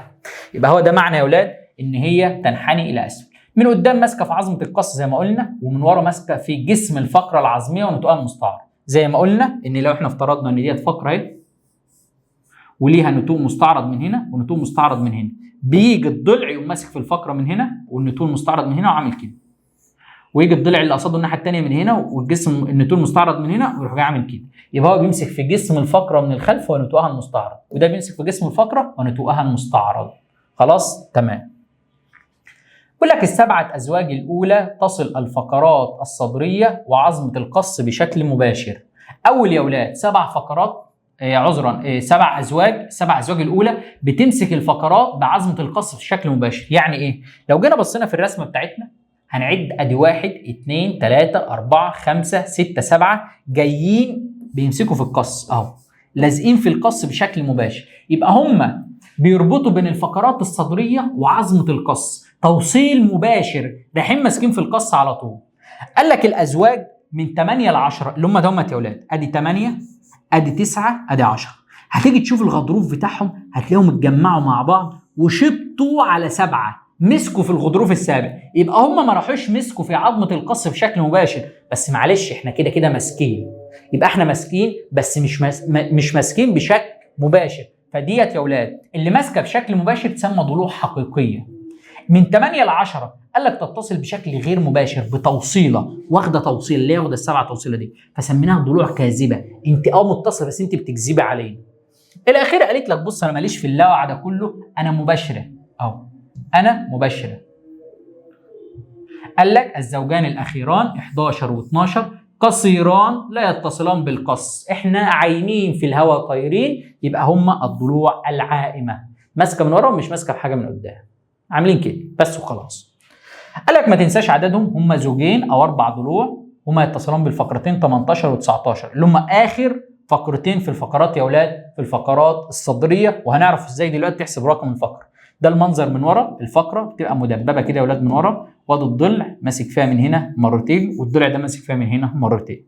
يبقى الضلوع العائمه اهي، بص جت كده ووقفت، جت كده ووقفت اهي واهي، يبقى ما مسكتش في حاجه من ناحيه قدام، هي ماسكه بس في الفقرتين 18 و19. يبقى انت كده عرفت الضلوع بتاعتك مكونه من 12 زوج من الضلوع، اول 10 ضلوع متصله بالقص، فيهم سبع ازواج اللي هم 7 نحادي و7 نحادي متصلين اتصال مباشر، وفيهم من 8 ل 10 اللي هم 3 ازواج اتصال بالايه؟ بالوصله، فسميناها ضلوع كاذبه. واللي مش متصله خالص مريحه دماغها دي سميناها ضلوع عائمه. تعال نشوف الملاحظات بتاعه القفص الصدري. اول حاجه بقول لك عدد عظام القفص الصدري، احنا قلنا يا اولاد 12 زوج يعني 24، وماسكين ورا ب 12 فقره، ومعاهم عظمه القص، هتجمعهم هتلاقيهم 37، يبقى هم 37 عظمه القفص الصدري كله، واحده قص 24 ضلع و12 فقره اللي هم مشبطين فيهم. القفص الصدري يا اولاد عشان محدش يقول لي احنا ليه حاسبين الفقرات، القفص الصدري العلبه، هي العلبه لو انت شلت منها الفقرات بقت علبه، بقت مفتوحه، فمعنى كلمه القفص الصدري القفص كله هو متقفل، بيتقفل بايه؟ بيتقفل معانا بالفقرات. يبقى انت عندك ال 12 فقره بتحسبهم. طب قال لك قول لي عدد عظام القفص الصدري والعمود الفقري، تقول لي ده انا عارفهم، القفص الصدري انت لسه قايل اهو 37، والعمود الفقري انت بتضحك عليا، ده انت بتسالني على العظام، يبقى عظام العمود الفقري هيبقوا كام؟ هيبقوا 26. يبقى انا هجمع الاثنين دول اقول لك غلط. ليه؟ هقول لك احسبها معايا بالراحه، انت حسبت دول 37 اللي هم ايه؟ هتقول لي 25 اللي هم 24 ضلع، واحده قص و12 فقره. اقول لك طب وال 26 دولت ايه؟ تقول لي 26 دولت ما احنا عارفينهم يا دكتور، 7 العنقيه و12 الصدريه و5 البطنيه والقطنيه، واللقطه اللي انت عايز تضحك عليا بيها انت بتقول لي عظام، يبقى واحده عجزيه وواحده عصاصيه. اقول لك حلو، يبقى انت حسبت هنا الفقرات هنا مره، ونفس ال 12 فقره حسبتهم هنا مره، يبقى انت كده بتعدي لي الفقره مرتين، يبقى انت اللي بتضحك عليا. الفقرات يا ولاد طالما هيسالك على القفص الصدري والعمود الفقري، في عندنا 12 فقره صدريه ما يتحسبوش هنا ويتحسبوا هنا، هم بيتحسبوا مره واحده بس. يبقى احنا عندنا القفص الصدري هنشيل منه ال 12 دول، ال 12 فقره دول هنشيلهم، فهيبقى معانا 25. خلاص، يبقى القفص 25 والعمود على بعضه 26، لان انا حسبت الفقرات الصدريه هنا مره. عدد العظام المتصله بعظمه القص، كم عظمه متصله بالقص؟ انا عارف يا دكتور 10 ازواج من الضلوع، يبقى ايه 20 عظمه. اقول لك غلط. ليه غلط؟ هقول لك هم 22 عظمه. ليه؟ قال لك في 10 ازواج ضلوع، انت صح، انت قلت دي صح، بس انت ناسي حاجه اسمها الترقوه، هنعرفها كمان شويه. عظمه الترقوه يا ولاد بتبقى ماسكه فيها من فوق من هنا كده. يبقى عدد العظام المتشعبطه في عظمه القص 22، 10 ازواج ضلوع و2 ترقوه. طب عدد العظام المتصله بعظمه القص بشكل مباشر، عندنا بشكل مباشر كان عندنا 7 ازواج من الضلوع زائد الاثنين الترقوه لازقين فيها على طول، يبقى 2 ترقوه، 7 ازواج يا اولاد ب 14. خلاص، والاثنين يبقى 16، يبقى هم 16 عظمه، يبقى 7 ازواج من الضلوع والاثنين بتوع الترقوه. يبقى عدد العظام المتصله بعظمه القص بشكل مباشر يعني العظمه لازقه في القص. احنا عندنا 3 ازواج من الضلوع مش لازقين في القص، اسمهم الضلوع الكاذبه، دول بيروحوا يتشعبطوا في ضلع تاني. عدد التجاويف في عظمه القص، التجويف يا ولاد الحته اللي العظمه بتلزق فيها، في كام عظمه لازقه في القص نفسها فعملت فيها حفره وعملت فيها تجويف؟ ما احنا لسه قايلين 16 عظمه، يبقى انت عندك 16 تجويف وعددهم هم يا اولاد. بتيجي قلنا اللي هي الترقوه بتمسك من ناحيه والترقوه من ناحيه. بعد كده الضلع الاول يمسك هنا، الثاني هنا، الثالث هنا، الرابع هنا، الخامس هنا، السادس هنا، قال لك السابع هنا اللي هو ايه يا اولاد؟ ادي 1 2 3 4 5 6 7، هم المفروض 7 بس، هو الاولى ديت مش موجوده معايا. لو جينا بصينا هنا نلاقي واضحه، دي 1 2 ديت بتاعه الترقوه، ده الضلع الاول، الضلع الثاني، الضلع الثالث، الضلع الرابع، الضلع الخامس، الضلع السادس، الضلع السابع. يبقى انت عندك يا ولاد 7 من ناحيه ومعاهم عظم الترقوه، و7 من ناحيه ومعاهم عظم الترقوه، ديت اسمها التجاويف اللي هي النقر اللي انت شايفها دي. يبقى عدد التجاويف او الحفر بتساوي عدد العظام المتصله بشكل مباشر. ما هو طالما عظمه جت لزقت في مكان عملت فيه حفره، يبقى طالما لازقه اتصال مباشر يبقى كده هتعمل ايه؟ هتعمل تجويف. بعد كده يا ولاد بيقول لك النهايه الاماميه للضلع تقع في مستوى اقل من النهايه الخلفيه لان الضلع مائل لاسفل. قلت لك الضلوع بتاعتك مش كده، الضلوع بتاعتك كده مميله لقدام، يبقى النهايه الاماميه، قال لك النهايه يا اولاد النهايه الاماميه في مستوى اقل، احنا من ورا اعلى، من قدام اقل، يبقى الضلع جاي كده يا اولاد. انا بمسك الجسم ده بيمثل الفقرات، فالضلع ماسك في الفقره اهو، يجي يمسك في القص ما بيمسكش كده ولا يمسك كده، لا بيمسك لتحت، يبقى النهايه الاماميه بقت في مستوى اقل. لو احنا جينا رسمناها يا اولاد اهي، ديت عندنا الفقرات بالمنظر ده كده، ودي عظمه القص. هتلاقي الضلع يا اولاد بيجي كده بادئ من هنا ويروح جاي نازل ماسك هنا، الضلع ده بادئ من هنا ونازل ماسك هنا. يبقى انت لو جيت شفت النهايه الاماميه بتاعت ده هنا، والنهايه الايه؟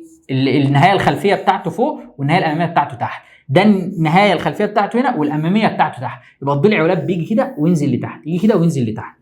فلو جاب لك سؤال وقال لك امسح كده، جاب لك الفقره، ادي الفقره اهي،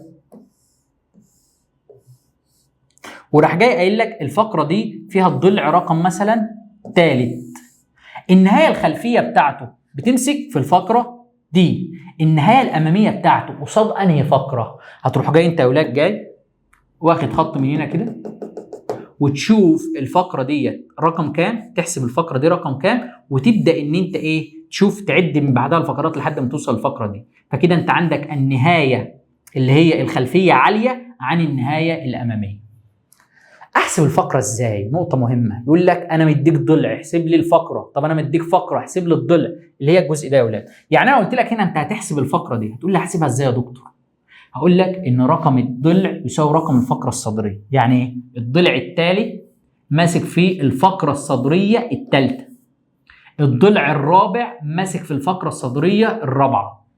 طب لو معاك رقم الفقره في الترتيب الكلي، يعني ما قلتلكش صدريه، قلت لك الفقره رقم مثلا 13، الفقره رقم 13 دي عايز الضلع، يبقى هنا ما قالكش صدريه، مديك رقم الفقره في الترتيب الكلي وعايز صدريه، شيل منها 7 اللي هم ال7 العنقيه يا ولاد. ليه انا هشيل 7؟ هشيل 7 عشان اطلع ترتيب الفقره الصدريه، وبعدها الفقره الصدريه قلنا بتساوي رقم الضلع. يعني انا يا ولاد لما اقول لك الفقره رقم 9 اللي هي بشكل عام في العمود الفقري ماسكه في الضلع رقم كام؟ هتقول لي انا عايز احسب الاول دي ترتيبها كام في الفقرات الصدريه، هقول لك والله شيل منها ال7 العنقيه، هتقول لي 9 ناقص 7، يبقى دي الفقره الصدريه يا اولاد الثانيه بعد ما شلت ال7 العنقيه.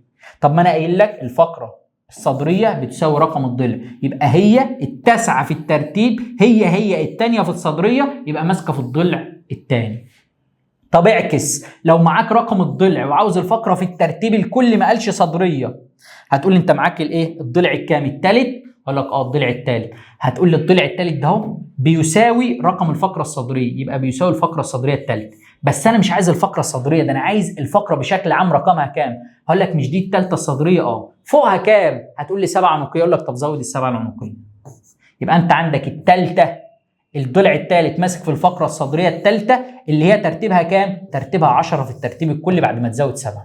يبقى من الاخر رقم الضلع بيساوي رقم الفقره الصدريه، رقم الفقره في الترتيب الكلي هتطرح منه 7 يديك رقم الضلع. هتقول لي رقم الضلع وعايز الفقره في الترتيب الكلي مش عايز الصدريه، هضيف لك عليه 7. خلاص؟ تمام. في المثال ده كنا بنقول ديت فقره وقال لك ده الضلع مثلا الثالث، وعايزك تقول النهايه بتاعته متصله بانهي فقره، فانت هتقول للضلع الثالث ده اهو انت مديني ضلع وعاوز الفقره في الترتيب الكلي، فانا هزود 7 يبقى 3 زائد 7 يبقى دي الفقره رقم 10، وتعد تشوف النهايه دي بقى قصاد انهي واحده، يبقى دي من فوق الخلف دي من قدام، هتقول لي ديت ال10 مثلا في تحتها ال11 في تحتها ال12، يبقى النهايه الاماميه للضلع تقع قصاد ال12 في حين ان الخلفيه كانت ماسكه فين في ال11. يبقى تعرف ازاي بتحسب لو مديك فقره في شكل عام من غير ما اقول لك صدريه بتطرح منها 7 اللي هو بتشيل السبعه العنقيه يا اولاد. لو مديك ضلع وعايز الصدريه يبقى الضلع بيساوي الصدريه، مديك ضلع وعايز الفقره بشكل عام يبقى انت بتزود 7 اللي هو بتجيب عدد الفقرات العنقيه وتقوم حاططها معانا. بعد كده يا اولاد عندنا الهيكل الطرفي.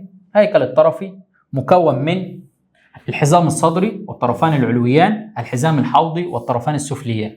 ادي يا اولاد طرف علوي وادي طرف علوي، ماسك في الهيكل المحوري بحاجه اسمها حزام صدري اللي هي عظمه من هنا وعظمه مثلثه كده وعظمه من هنا وعظمه مثلثه كده، وده يا اولاد اسمه حزام صدري بشكل عام. الحزام الصدري ما حدش يقول لي اصل ده حزام وده حزام، لا، هو الحزام بيبقى حته واحده داير ما يدور، فده حزام صدري كله على بعض. وده الطرف السفلي وده الطرف السفلي، ده الحزام الحوضي. يبقى انت عندك الحزام الصدري والطرفان العلويان، الحزام الحوضي والطرفان السفليان. تعال نشوف الاول الهيكل الطرفي العلوي اللي هم الذراعين ماسكين مع بعض بالحزام الصدري، مكون من حزام صدري والذراع واليد. الحزام الصدري يتكون من نصفين متماثلين، نصين قد بعض بالظبط، يتركب كل نصف منهما من عظمتين. يبقى انت عندك اليمين فيه عظمتين والشمال فيه عظمتين، يبقى ده اسمه الحزام الصدري. هما العظمتين بتوعنا يا اولاد، قال لك العظمتين بتوعنا عظمه لوح الكتف وعظمه الترقوه. عظمه لوح الكتف من ناحيه ورا عظمه ظهريه بتبقى هنا، يبقى هي عظمه ظهريه.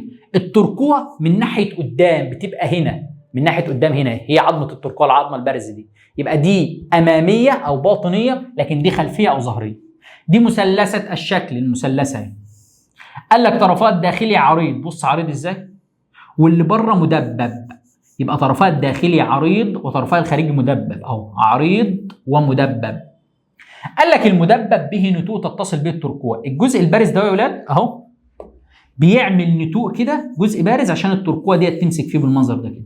يبقى طرفها الداخلي عريض الخارجي مدبب به نتوء حته بارزه تتصل به الترقوه، ويحتوي على التجويف الأروح. يعني التجويف الأروح يا ولاد بيت حته داخله كده عظمه اللي هي العظمه بتاعه العضد هتمسك فيها وتبدا ان هي تعمل لي المفصل بتاع ايه يا ولاد بتاع الكتف، يبقى تحتوي على التجويف الأروح.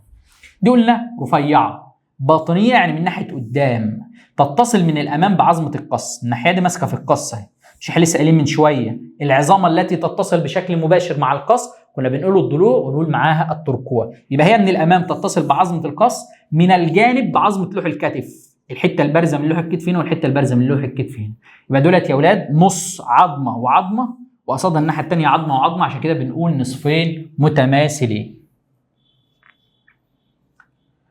بعد كده نخش على الطرفين العلويين. يقول لك الطرفين العلويين كل منهما يتركب من العضد الساعد واليد. عظمه العضد يا اولاد اللي هي ايه؟ اللي بتركب علشان تعمل لي مفصل الكتف زي ما قلنا. يبقى الطرفان العلويان يتكون كل منهما من العضد الساعد واليد.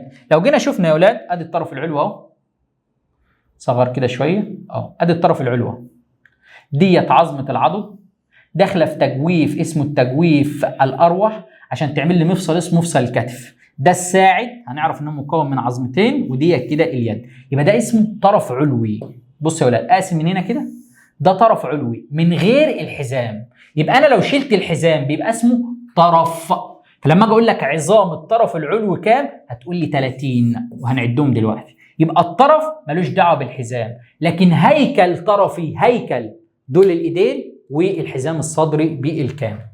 عظمه العضد عظمه مستطيله اهي، مستطيله الشكل، لها راس يستقر في التجويف الاروح مكونه من مفصل الكتف. الراس ديت يا اولاد بتيجي تمسك في التجويف الاروح اهو وتعمل لي مفصل كتف زي ما احنا شايفين كده اهو، اهي الراس بتيجي تدخل في التجويف ده كده في كده، تروح جايه ماسكه فيها كده يا اولاد، يبقى دي ايه؟ العظمه بتاعتي وده التجويف الاروح. لها نتوء سفلي، ليها حته بارزه من تحت يا اولاد. قال لك الحته اللي من تحت دي اهو نتوء سفلي، ليه بيجي يتصل به عظمه الزند. عظمه الزند يا اولاد اللي هنقول لك كمان شويه فيها تجويف، يبقى انت عندك العضد فيها نتوء جزء بارز بيركب في التجويف بتاع العظمه بتاعه الزند عشان يعمل مفصل الكوع. يبقى هي من فوق بتعمل لي مفصل الكتف، من تحت بتعمل لي مفصل الكوع. يبقى من فوق كتف ومن تحت كوع. من فوق بتستقر في التجويف الاروح بتاع عظمه لوح الكتف، لكن من تحت بتستقر في الايه؟ في التجويف بتاع عظمه الزند علشان تعمل لي مفصل الكوع. ودي كانت اول عظمه معايا اللي هي العضد. بعد كده يا اولاد معانا الساعد، والساعد مكون من عظمتين اتنين اللي هما الزند والقعبره. تعال ناخدهم في شكل مقارنه علشان نسهل الخصائص بتاعت الاتنين. بقول لك يا باشا ان الزند اكبر في الحجم، لكن القعبره حاجه مكعبره. عارف انت لما تقول لحد ده انت مكعبر، يبقى هي اصغر في الحجم. تتصل من اعلى بالعضد من خلال تجويف. قلنا يا اولاد العضد نازله كده فيها جزء بارز، والزند فيها تجويف بيستقبل يا اولاد الجزء البارز بتاع العضد بالمنظر ده كده. يبقى هي ماسكه بالعضد من اعلى من خلال تجويف يستقر فيه النتوء او البروز السفلي بتاع العضد. ده يا اولاد نتوء سفلي، العضد موجوده كده اهي. اللي تحت من هنا الجزء السفلي بتاعها، يبقى هي موجوده فين؟ او واخده النتوء السفلي بتاع العضد. امال النتوء العلوي بتاع العضد فين يا اولاد؟ اهو ماسك فيه التجويف الايه؟ الاروح علشان يعمل لي مفصل الكتف. من تحت لا تتصل برسغ اليد. لما ننزل تحت يا اولاد هنلاقي ان القعبره عندنا هي اللي ماسكه في رسغ اليد. ادي القعبره اهي هي اللي ماسكه في رسغ اليد، لكن الزند مش ماسكه. يبقى الزند يا اولاد ماسكه من فوق لكن لا تتصل برسغ اليد من تحت. دي تتصل من اعلى بالعضد وتتصل من اسفل برسغ اليد. عندنا يا اولاد الوضع التشريحي كده، انت بتبقى واقف مش واقف ايدك معدوله كده، لا بطن ايدك كانك بتقول سبحان الله كده او بتدعي ربنا، فانت بطن ايدك لفوق. يبقى انهي يا اولاد اللي ناحيه جوه من صابعك؟ الصباع الصغير. انهي اللي ناحيه بره؟ الصباع الكبير. يبقى لما اقول لك حاجه داخليه يبقى ناحيه صباعك الصغير، حاجه خارجيه يبقى ناحيه صباعك الكبير. ده في الايد. عكسها في الرجل، الرجل بتبقى كده دايس بيها انت على الارض كده، هتلاقي صباعك الكبير ناحيه جوه، ده في الرجل مش في الايد، وصباعك الصغير ناحيه بره. انا دلوقتي بتكلم على الايد، قلت لك الوضع بيكون كده اللي احنا بنتعامل بيه، فاللي ناحيه جوه الصباع الصغير، اللي ناحيه بره الصباع الكبير. فلما اقول لك الزند داخليه هتقول لي ناحيه الصباع الصغير، الزند الصغير اللي هي يا اولاد ايه؟ العظمه ناحيه الصباع الصغير. يعني ادي الصباع الصغير اهو، هتلاقي العظمه قصده من هنا كده، يبقى ده معنى ان هي ناحيه الداخل اهو، ناحيه الداخل اهو، ناحيه الصباع الصغير. دي عكسها القعبره، يبقى ناحيه الصباع الكبير. خلاص تمام. وقلنا ان ديت يا اولاد موجوده خارجيه، القعبره يبقى ناحيه بره، بره ناحيه بره. ادي الصباع الكبير اهو، قلت لك الايد بتبقى عامله كده، يبقى ادي الصباع الكبير والثانيه ناحيه بره من هنا، ناحيه بره، لكن دي ناحيه جوه. فلما اقول لك القعبره ناحيه الصباع الكبير، والقعبره يبقى ناحيه بره. افتكرها كده، بره يبقى ديت ايه؟ القعبره. دي ثابته للقعبره ولكن متحركه في العموم. دي تتحرك حركه نصف دائريه حول الزند الثابته متقاطعه معها على شكل حرف اكس، فتحرك الكف 180 درجه. يعني ايه الكلمتين دولت يا اولاد؟ انا عندي ده الساعد بتاعه. الساعد ده يا ولاد عشان الفه كده، انا بطن ايدي كانت باصه لفوق خليتها باصه لتحت، ايه اللي اتحرك؟ هتقول لي الساعد لف، اقول لك لا، القعبره لفت على الزند كده يا ولاد. ادي القعبره والزند راح جاي القعبره جايه كده، يبقى انت القعبره بتلف حركه نصف دائريه حوالين الزند الثابته، يبقى تتحرك حركه نصف دائريه حول الزند الثابته بتتقاطع معها على شكل حرف اكس اهوت يا ولاد. ادي القعبره اللي هي عارضه من تحت لفت نص لفه حوالين الزند، فتتقاطع معها في شكل حرف اكس بالمنظر ده كده، وتحرك الكف 180 درجه. الكف كان كده بقى ايه؟ بقى كده. يبقى هي كده حركت الكف 180 درجه. طب انا بقول لك هنا الزند ثابته بالنسبه للقعبره ولكن متحركه في العموم. يعني انا يا اولاد لما القعبره تتحرك كده الزند ثابته، لكن بشكل عام الساعد كله بيتحرك. يبقى الزند اي نعم بتتحرك، بس لما اجي اعمل الحركه دي هي ثابته بالنسبه للقعبره. يبقى هي ثابته بالنسبه للقعبره ولكن متحركه في العموم. بشكل عام انا بقدر ان انا احركها. يقول لك عظمتا الساعد متوازيتان في الوضع التشريحي، وانت حاطط ايدك كده دي بتوازي دي، الاثنين عاملين زي الخطين متوازيين. لكن لما تقلب دي بقوا متقاطعين اهو بالمنظر ده كده، بقوا متقاطعين يا اولاد. اهو واحده جايه كده والثانيه معديه من فوق كده، يبقى هما متوازيتان في الوضع التشريحي ومتقاطعتان في ايه؟ في او مع دوران القعبره. خلاص، يبقى ديت الايه؟ عظمه الساعد. بعد كده يا اولاد عندنا الايد، اخر حاجه خالص في الطرف العلوي. بيقول لك ان الايد ديت مكونه من رسغ وراحه واصابع. الرسغ 8 عظمات كده موجودين هم، هتعدهم هتلاقيهم 8 عظمات، عباره عن 8 عظمات غير منتظمه الشكل في صفين، صف فوق وصف تحت. الصف اللي فوق يا اولاد بيمسك مع القعبره اهي.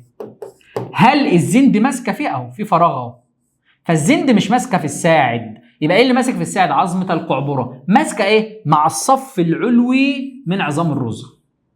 قال لك تتصل بطرفها السفلي بالقعبره فقط، يبقى ده يا اولاد ده الطرف السفلي. خلاص، اللي هو الصف العلوي. قال لك بعد كده عندك راحه اليد، اللي هي ديت يا اولاد العظام دي ودي ودي ودي ودي، عباره عن 5 عظمات رفيعه مستطيله تسمى الامشاط. يبقى دي 1 2 3 4 5، ديت اللي هي راحه اليد. بعد كده تلاقي عندك حاجه اخر حاجه اللي هي الاصابع. كل صباع مكون من 3 سلميات، قال لك ما عدا الصباع الكبير. يبقى اصابع اليد 5 اصابع، يتكون كل منهما من 3 عظمات صغيره تسمى السلميات. ادي 1 2 3، ادي 1 2 3، ادي 1 2 3، 1 2 3. هتيجي عند الكبير هتلاقي 1 2. يبقى انت عندك السلميات عددها 3 في كل صباع، عدا الاصبع الكبير مكون من سلميتين فقط.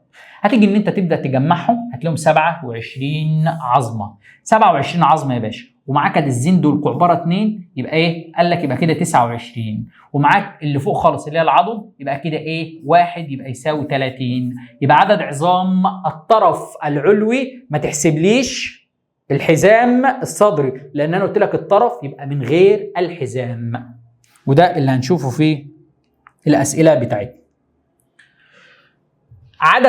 عدد عظام الحزام الصدري. الحزام الصدري 2 و2، يبقى 4 عظمات، اللي هي يا اولاد لوح وترقوه ولوح وترقوه. عدد عظام الطرف العلوي الواحد، قلت لك طرف يبقى من غير الحزام، يبقى عددهم 30 عظمه، عظمه العضد الزند والقعبره، وعندك 27 ايه للايد. عدد عظام الهيكل الطرفي، يبقى الطرف والحزام يا اولاد. قال لك عندك الطرف 30 وانت عندك طرفين، يبقى 30 زائد 30.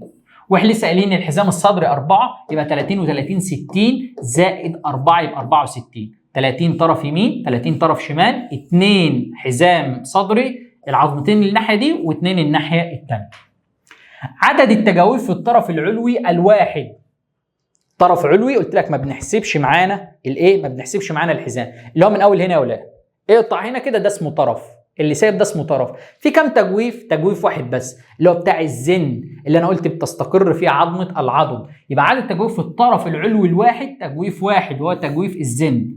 عدد التجاويف في الحزام الصدري، قلت لك ما ينفعش تقول الحزام الصدري ناحيه واحده، الحزام الصدري ده ناحيتين مع بعض، فيبقى عدد تجويف الحزام الصدري 2 تجويف. قال لك عدد التجويف في الهيكل الطرفي. عدد التجويف يا اولاد في الهيكل الطرف كله، يعني الاطراف والايه والحزام الصدري. ادي عندك تجويف للزن، وده عندك تجويف للزن، وده عندك تجويف اروح، وده عندك تجويف اروح. يبقى عدد التجاويف في الحزام الصدري 2 اروح. في الهيكل الطرفي اللي هو الطرف والحزام يبقى 4 تجويف يا اولاد، 1 2 3 4. عدد العظام المكونه لمفصل الكتف عظمتين، عظمه العضد اللي هي ديت يا اولاد، ولوح الكتف اللي هي فيها التجويف الاروع. يبقى عدد العظام المكونه لمفصل الكتف عظمتين، عظمه لوح الكتف والعظمه اللي داخله فيها اللي هي العضد. عدد العظام المكونه لمفصل الكوع، العضد مع الزند والقعبره، يبقى 3 عظام، العضد مع القعبره والزند. دي كده بالنسبه للنقط المميزه بتاعت ايه؟ بتاعت الهيكل الطرفي العلوي. تعال نشوف الهيكل الطرفي السفلي. والهيكل الطرفي السفلي يا اولاد هو صوره للهيكل الطرفي العلوي. يعني ايه؟ هنلاقي ان احنا عندنا حاجه اسمها عظام الحوض اللي هو الحزام الحوضي، يتكون من نصفين متماثلين. طب ما احنا قلنا فوق الحزام الصدري يتكون من نصفين متماثلين يتصلان في الناحيه الباطنيه من الامام في منطقه اسمها الارتفاق العاني. لما نيجي نبص هنا اهو، ديت يا اولاد عظام الحوض، ادي دي ودي متصلين من قدام في حته كده اسمها الارتفاق العاني، يبقى هم ماسكين من قدام بمنطقه الارتفاق العاني. يتصلان من الامام بشكل مباشر، هم العظمه دي ماسكه في العظمه دي دايركت، مفيش حاجز بينهم. طب من ناحيه ورا، من هنا قال لك لا، ده في عزول ما بينهم اللي هي يتصلان من الناحيه الظهريه او من الخلف بالفقرات العجزيه والعصاصيه. اهي ادي العجزيه وتحت من العصاصيه. يبقى كده ماسكين بشكل مباشر؟ هتقول لي لا، يبقى هم من قدام ماسكين بشكل مباشر لكن من الخلف مش ماسكين بشكل مباشر، يبقى لا يتصلان من الخلف بشكل مباشر.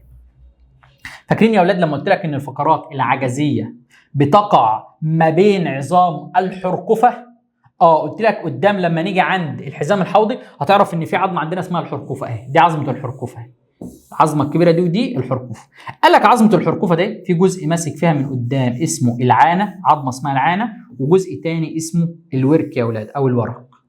قال لك ان كل نص منهم لما نيجي نقسمهم بالطول كده اهو هنلاقي ان في حرقفه وورك وعانه، حرقفه وورك وعانه. يبقى انت عندك الحرقفه الظهريه اللي هي الجزء الكبير ده، العانه من الناحيه البطنيه الاماميه اللي هي من ناحيه قدام يا اولاد، والورك من الناحيه البطنيه الخلفيه. يبقى هما الاثنين في البطن، يبقى هما الاثنين قدام في البطن، بس في واحده اماميه وواحده خلفيه شويه.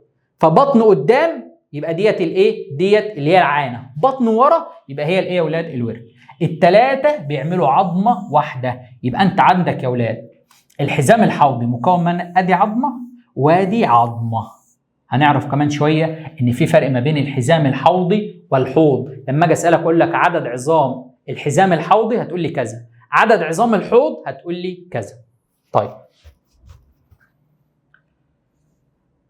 قال لك يا اولاد الثلاث عظمات اللي احنا قايلينهم ده هم قلنا بيعملوا عظمه واحده، لما بيجوا يتصلوا مع بعض بيعملوا له تجويف عميق عند موضع اتصال الحرقفه بالورك بالعانه، يسمى التجويف الحقي. اهوت يا اولاد التجويف الحقي.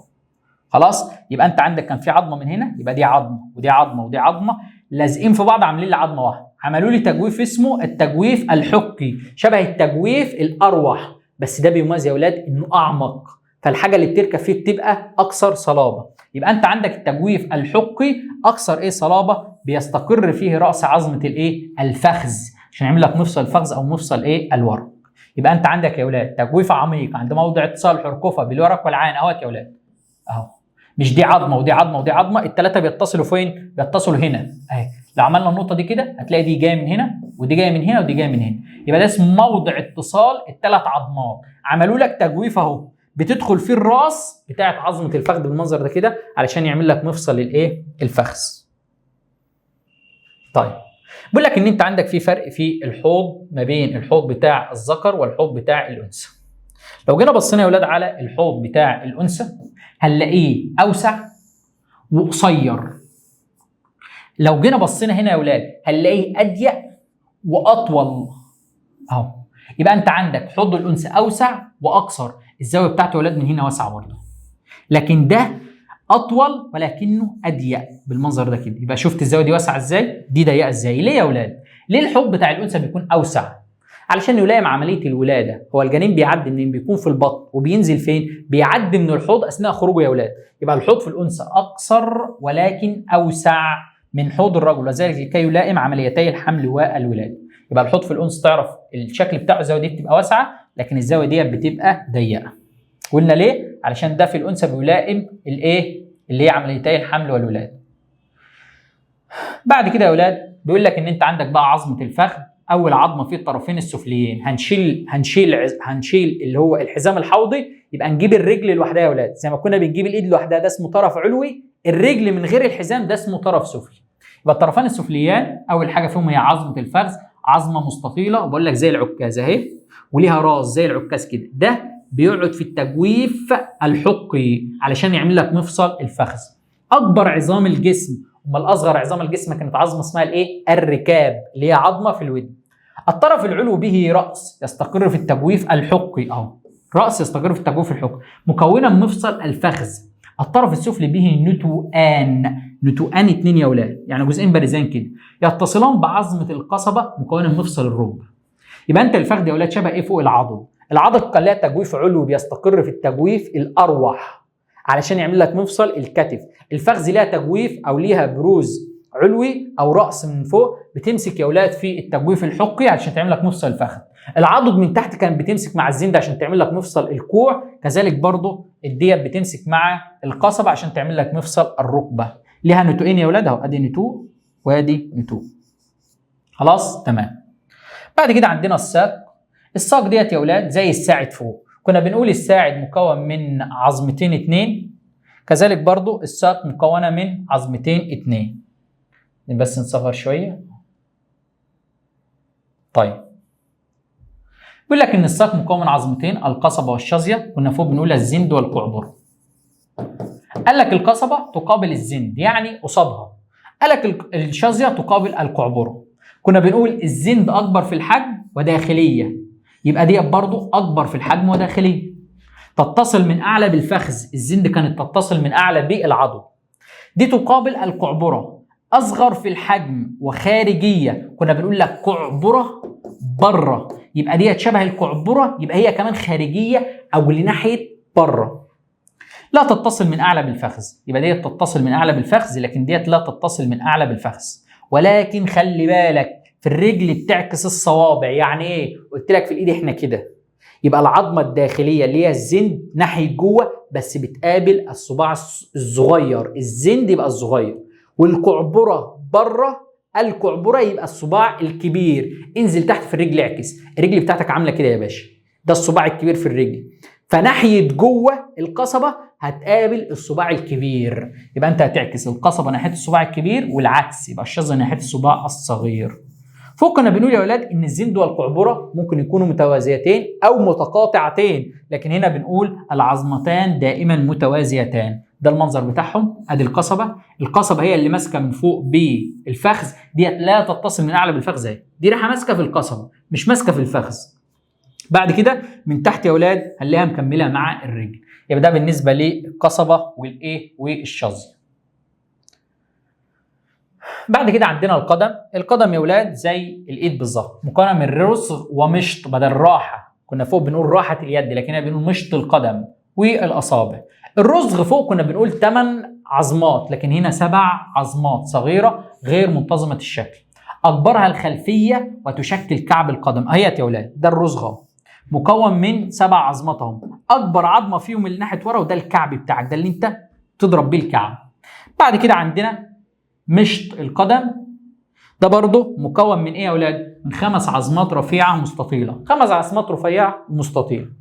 قال لك بعد كده عندك الاصابع زي فوق بالظبط، 5 اصابع يتكون كل منهما من 3 عظمات، ادي عظمه عظمه عظمه عظمه عظمه عظمه عظمه عظمه عظمه عظمه عظمه عظمه، ما عدا الصباع الكبير هتلاقيه من عظمتين فقط. يبقى انت عندك مشط القدم زي الايد، اصابع القدم زي الايد بالظبط. اللي بيختلف عندك الرسغ. طيب تقول له الرسغ هنا اقل واحده، يبقى عدد عظام الطرف السفلي اقل، هقول لك لا، عدد عظام الطرف السفلي 30 زي الطرف العلوي. تقول لي بس يا دكتور ما دي 7 فوق كانت 8، المفروض يبقى زايد واحده. قال لك ما احنا بنعوضها بعظمه اسمها الرطفه، بتكون موجوده يا اولاد، عظمه الرطفه دي بتكون موجوده قصاد اهي، عظمه الرطفه بتكون موجوده قصاد مفصل الركبه، عظمه صغيره كده، يبقى دي عوضت الواحد اللي ناقص هنا. يبقى انت عندك الفخذ قصاد العضد، الشظيه والقصبه او القصبه والشظيه قصاد الزند والقعبره، السبعه هنا هيبقوا قصاد ايه؟ اللي هم الثمانيه هناك مع الواحد ده، وعندك بعد كده ديت الايه؟ الرجل في الاخر، قلنا نفس الايه؟ نفس العدد. خلاص؟ يبقى انت عندك كده ايه؟ دول كلك نفس العدد، يبقى انت عندك عدد عظام الطرف السفلي برضه 30 عظمه. تعال نشوف شويه ملحوظات سريعا كده. بيقول لك ان انت عدد عظام الحزام الحوضي عظمتين، قلنا عظمه يمين وعظمه شمال. هتقول لي ما دول 3، اقول لك هم 3 بس ملتحمين. عدد عظام الحوض ادي عظمه وعظمه، وبنحسب معاهم يا اولاد العظمه العجزيه والعظمه العصاصيه. يبقى حزام عايز اليمين والشمال، الحوض منطقه الحوض اللي تحت كلها يا اولاد، منطقه الحوض اللي تحت كلها ديت 4 عظمات. عدد عظام الطرف السفلي قلنا 30 عظمه وعديناهم، فخذ دي 1، قصبه وشظيه 26 للقدم، معذره للقدم مش لليد، زائد الرطفه قلنا ديت عظمه صغيره تقع امام مفصل الركبه. عدد عظام الهيكل الطرفي، قلنا هيكل يبقى الطرف والحزام، السفلي كام؟ 62، 30 و30 وعظمتين للحوض، ماشي، اللي هو الحزام الحوضي. يبقى الحزام الصدري 4، الحزام الحوضي 2 عشان الناس ما تتلخبطش. عدد عظام الحوض عند طفل 15 عظمه. ازاي بقى يا دكتور 15 عظمه؟ ده احنا بنقول عظام الحوض عند الشخص البالغ 4. ده ازاي 15؟ قال لك شفت الثلاثه اللي كانوا ملتحمين هنا؟ دولت مش ملتحمين، فعددهم ايه؟ اللي هم 3 وقصادهم الثلاثه الناحيه الثانيه يبقى عددهم 6. يبقى عظام الحوض، الحزام الحوضي عند الطفل مش 2، ده عددهم 6. بعد كده عندك العجزيه لسه ما التحمتش فبيتحسبوا 5، العصعصيه لسه ما التحمتش فبيتحسبوا 4. فانت هتيجي تجمع ان انت مفيش اي حاجه من الرسمه اللي قدامك دي ملتحم. الثلاثه دول مش ملتحمين، والثلاثه دول مش ملتحمين، والخمسه دول مش ملتحمين، والاربعه دول مش ملتحمين. كل عظمه بتتعدي لوحدها. يبقى دي 3 و3 6 و5 و4 هيبقوا كلك كام؟ 15 عظمه. عدد التجاويف في الطرف السفلي الواحد 0. انا ما قلتلكش في اي حاجه فيها تجويف. هتقول لي بس انت كنت قايل لي الفخذ ليها نتوءين، جزئين بارزين ما بيستقروش في تجويف، ماسكين في العظمه من غير تجويف. يبقى انت عندك عدد التجاويف في الطرف السفلي الواحد 0. عدد التجاويف في الحزام الحوضي. الحزام الحوضي يا اولاد اللي هي العظمه الناحيادي والعظمه الناحيادي، عندك تجويف حقي الناحيادي وتجويف حقي الناحيادي. عدد التجاويف في الهيكل الطرفي السفلي. الهيكل الطرفي يا اولاد اللي هو الحوض والرجل. الحوض كان فيه 2، حق الناحيادي وحق الناحيادي، اللي هو التجويف الحقي والتجويف الحقي. طب الرجل والرجل ما فهمش. يبقى انت عندك الحزام الحوضي هو اللي فيه 2، حتى لو قلت لي الهيكل كله هم برضه هيبقوا الاثنين بتوع الحزام الحوضي، لان احنا الطرف السفلي 0. عدد التجاويف في الهيكل الطرفي كله، ما قلتلكش علوي وسفلي. هتقول لي دي 1 ودي 1، اللي هو يا اولاد الاروح والاروح، تجويف الزند وتجويف الزند، دي كده 4. وبعد كده الايه؟ تجويف اللي هو الحقي والحقي، يبقى كده 6. يبقى عدد التجويف في الهيكل الطرفي 6 تجاويف او 3 ازواج. عايز تقولها كده قولها، عايز تقولها كده قولها. عدد النتوءات في الهيكل الطرفي 8 نتوءات او 4 ازواج. ايه هي النتوءات يا اولاد؟ قال لك لوح الكتف فيها نتوء، فيها جزء بارز، جزء بارز من ناحيه وجزء بارز من ناحيه. العضد فيها جزء بارز، كنت بقول لك العضد ليها جزء بارز من تحت، يبقى واحده الناحيه دي وواحده الناحيه دي، يبقى دي برضو عندك 2. الفخذ كنا بنقول فخذ لها نتوءين سفليين، يبقى 2 الناحيه دي و2 الناحيه دي، يبقى عددها 4. يبقى انت عندك 2 و2 و4، يبقى 8 نتوءات او 8 بروزات او 4 ازواج. لو قلت 4 يبقى لازم تقول كلمه زوج. عدد العظام التي تربط الهيكل الطرفي بالمحوري. عندك كام يا اولاد عظمه بتربط الهيكل الطرفي ده بالهيكل المحوري اللي في النص؟ هتقول لي اللي هي عدد الايه؟ الاحزمه. فعدد الاحزمه يا اولاد 6. كنا بنقول فوق 2 حزام الصدر ناحيه اليمين وقصادهم 2 الناحيه الثانيه، والحوضي 1 الناحيادي و1 الناحيادي. يبقى انت عندك كده عدد عظام الاحزمه كام؟ 6 عظمات، هم دول اللي بيربطوا الهيكل الطرفي بالمحوري. وهي فايده الاحزمه يا اولاد ان هي بتاخد الهيكل الطرفي تعلقه لي في الهيكل المحوري او الهيكل المركزي. عدد العظام الطرفيه التي تتصل مباشره مع الهيكل المحوري. انا بقول لك تتصل مباشره، ما بقولكش بتعلق الهيكل الطرفي. يعني لازم العظمه اللي انت هتعدها تكون لازقه في الهيكل المحوري. هلاقيهم 4 عظام بس، 2 ترقوه و2 حوض. هتقول لي لا طب و2 لوح كتف. هقول لك لوح الكتف يا اولاد ما بتمسكش في العظم بتاع الهيكل المحوري. هي احنا عديناها فوق لانها تبع الحزام وبتساعد على ربط الهيكل الطرفي، ولكن هي ما تعتبرش من الايه يا اولاد؟ من العظام اللي ماسكه بشكل مباشر في الجزء بتاع الهيكل المحوري. عدد العظام المكونه لمفصل الفخذ. كنا بنقول مفصل الكتف عظمتين، لوح الكتف والعضد. قال لك هنا مفصل الفخذ برضه عظمتين، الحوض واللي هي يا اولاد الفخذ، ديت الفخذ مش لوح الكتف، يبقى الحوض وعظمه الفخذ. عدد العظام المكونه لمفصل الركبه 3 عظام. حد يقول لي انا عارفهم، الفخذ والقصبه والشظيه. قول له غلط، احنا قلنا القصبه بتمسك في الفخذ لكن الشظيه ما بتمسكش. امال الثالثه دي جت منين يا اولاد؟ هتلاقي الفخذ والقصبه دولت ماسكين في بعض كده اهو، وقدامهم الرطفه، قدامهم عظمه صغيره كده اسمها الرطفه. امال الشظيه ما اتحسبتش ليه؟ الشظيه يا اولاد بتيجي من هنا كده، ما بتمسكش في المفصل، فهي ما بتساعدش في المفصل بتاع الركبه. بيقول لك بعد كده التجويف الحقي في الفخذ اعمق، يعني اغوط من التجويف الاروح في الكتف. يبقى الاعمق يبقى مفصل الفخذ اكثر ثباتا. كل ما الحاجه يقول لك كانت عميقه كل ما الحاجه اللي فيها تستقر افضل، فدي يبقى المفصل الفخذ اكثر ثباتا ولكنه اقل في المدى الحركي. حاجه ثابته يبقى الحركه بتاعتها ايه يا اولاد؟ اقل في المدى الحركي. يبقى مفصل الفخذ اكثر ثباتا ولكنه اقل في المدى الحركي. وافتكر انا هنسى يا دكتور انهي اللي ناحيه فوق وانهي اللي ناحيه تحت، هقول لك ده اروح. الاروح التجويف الاروح يبقى اعلى، والحق جاي من الحرقفه، يبقى الحق هو اللي تحت والاروح هو اللي فوق.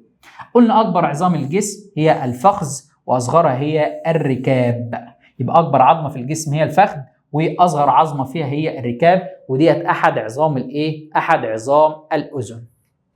طيب كده خلصنا يا اولاد اللي هو الهيكل المحوري وخلصنا الهيكل الطرفي. يبقى احنا كده خلصنا العظام بتاعت الجسم، يبقى احنا كده خلصنا الهيكل العظمي، وده كان اول مكون من مكونات الجهاز الهيكلي. احنا قلنا يا اولاد الجهاز الهيكلي مكون من ايه؟ قال لك مكون من عظام، غضاريف مغطيه العظام، بعد كده عندنا اربطه واوتار، دول كلك انسجه. في مكان اسمه المفصل، يبقى المفصل ده مكان وليس ايه؟ المفصل ده مكان وليس نسيج. بعد كده نخش على الغضاريف، واعتقد ان احنا نكتفي بهذا القدر الحصه دي، ونكمل الغضاريف مع الاربطه والاوتار ان شاء الله هي والمفاصل مع الجزء الجاي من المحاضره. وبكده نكون خلصنا الهيكل العظمي بالكامل، سواء هيكل محوري او هيكل طرفي، الزيادات في كل جزء منهم، وعرفنا المسائل او التريكات الصغيره اللي ممكن تيجي في كل حته منهم. اعملوا اللي عليكم يا شباب وشدوا حيلكم وذاكروا اول باول، ربنا ان شاء الله هيوفقكم جميعا ويفرحكم بالنتيجه اخر السنه، وبالتوفيق جميعا. السلام عليكم ورحمه الله وبركاته.